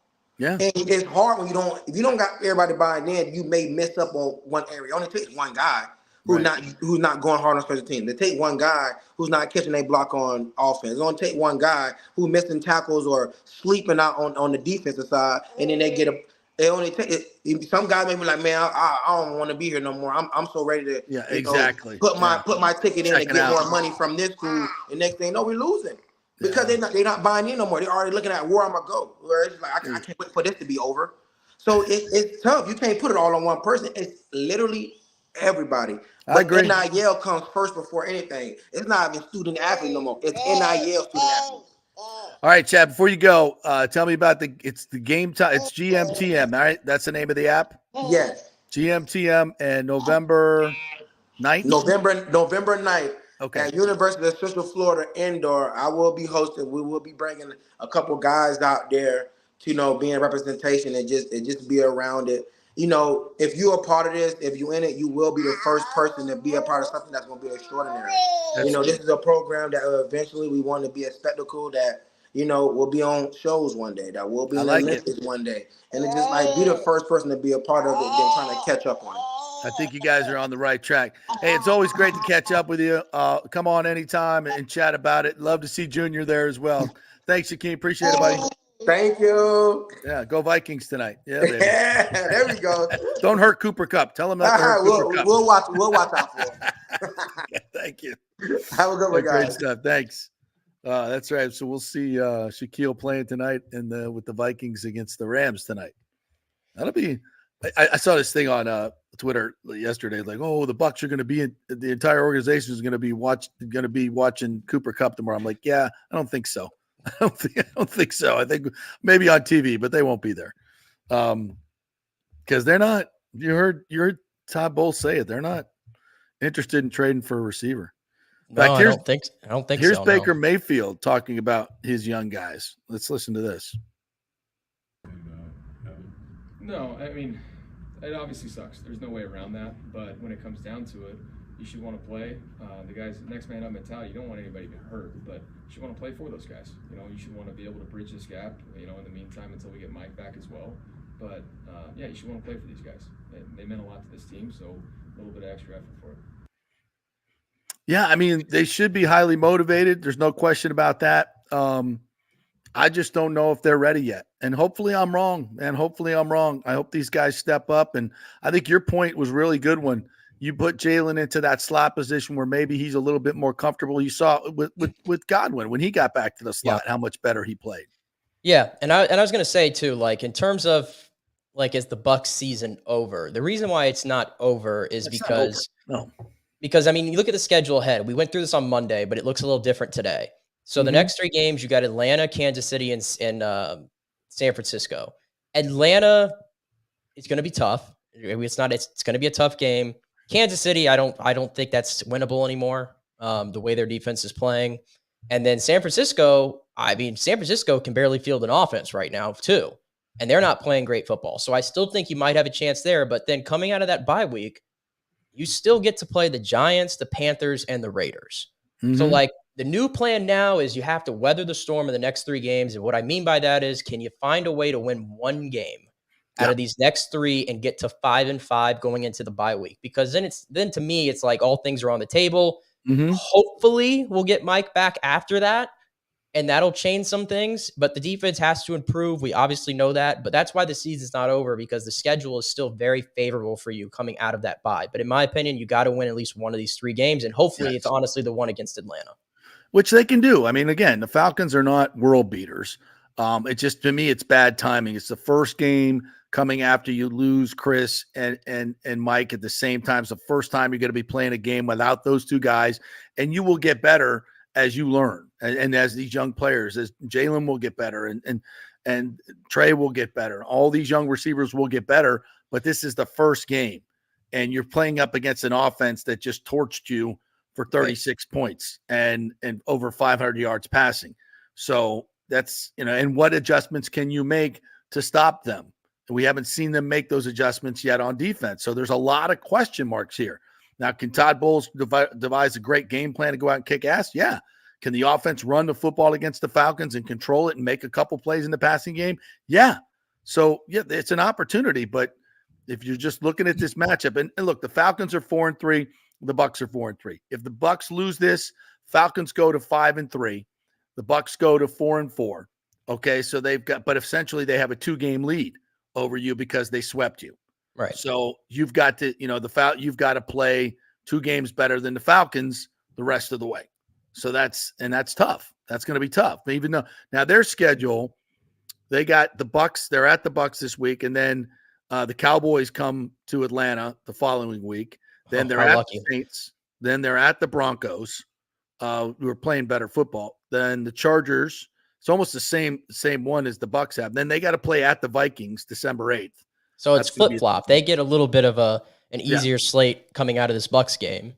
Yeah. And then they get to play, then they got to play 3 really tough games after, where the Bucks are going to play 3 easier games. Right. And then they're at the Raiders on December 16th. Then they got the Giants at home. Then they're at the Commanders on December 29th. Suddenly that looks like a much tougher game. And then they finish with the Panthers. So, yeah. So it's going to be tough. It's going to be tough to overcome it if you lose this game. Not impossible, but tough. And how good do the Falcons get? Do they continue to get better with Kirk Cousins at offense? Do they find someone that can rush the passer? Do they get better as the season goes on? Right. That's why this game is so freaking critical. It's so critical, and it's why you needed your best players to play this game, not last week's game. Well, here we are. Until then, I guess before we go, we got a hockey game tonight, which obviously you're going to be at against the Minnesota Wild. I did double check; they are 4-0-2 this year, so they have not lost in regulation. So that'll be a fun one, and obviously that game the other night was absolutely it was wild. That was wild. Yeah, it was fun to watch, and Haig's got the natural Hattie. Geeky looked fantastic. He's starting to get better and better. That new line looks dangerous, and of course the top line has just been ridiculously good. So you got 2 really good lines going now. Moser, look at Moser. Yeah. And then Connor Sheary put on waivers. Just has not answered the bell. Did not work out. No, didn't work out. So they're moving on, and I like that. Move on, give other guys a solid chance, and see if you can get better there. And of course, the big story today, which is kind of an old story, Jeff Vinnick has sold a majority interest to a couple Wall Street investors, Doug Ostrover and Mark Lipschultz, who co-founded Blue Owl Capital Corporation. In the short term, there's little change. Steve Griggs remains the CEO. Julien Brisebois remains the GM, and Mr. Vinnick remains the owner for the next 3 years. So I think there's not going to be any change in the short term. There's nothing going on behind the scenes that I think you have to worry about. I mean, I think it's public knowledge that he is in the middle of a divorce with his wife, Penny. So I think a lot of these moves are probably around that. But, in the short term, there's no change here, and there's not going to be any change in the philosophy of ownership. I wouldn't think. I mean, why would you come in here and change things with a franchise that is as well run as this? No, I don't think Jeff Vinnick would give up a stake in the franchise to somebody he didn't trust to carry it into the future. So, I don't think it's anything to worry about. The Lightning are as well run as an organization you're going to find in sports. I don't think that's changing. Yeah, and I don't think it can get any better, quite frankly. In my experience, I've never run into an owner better than Jeff Vinnick. But these guys are well resourced. They have tons of money, so that's good. You don't have to worry about that. Maybe that helps in some areas. I don't know, but I think I don't think there's anything to worry about here. Is all with the change in ownership. I don't see a Stu Sternberg lurking in the background here. So I think we're fine. All right, Nick, great stuff as always. Thanks for wearing the creamsicle today. I think I'll have to bust out some tomorrow to try to get a little bit of good vibe going, but we'll see what happens on Sunday against the Falcons. Great job as always. Thank you, partner. Sure. All right, thank you guys for watching. Our thanks to Shaquem Griffin for joining us and Pat Burnham. If you missed anything there, remember you can always watch and listen as a podcast on Apple, Spotify, wherever you get that, on YouTube, Facebook, and Twitter. You can always catch us. We appreciate all of you watching. Numbers were huge again today. Thank you so much. We will be back tomorrow with a little bit of Football Friday action. See you then.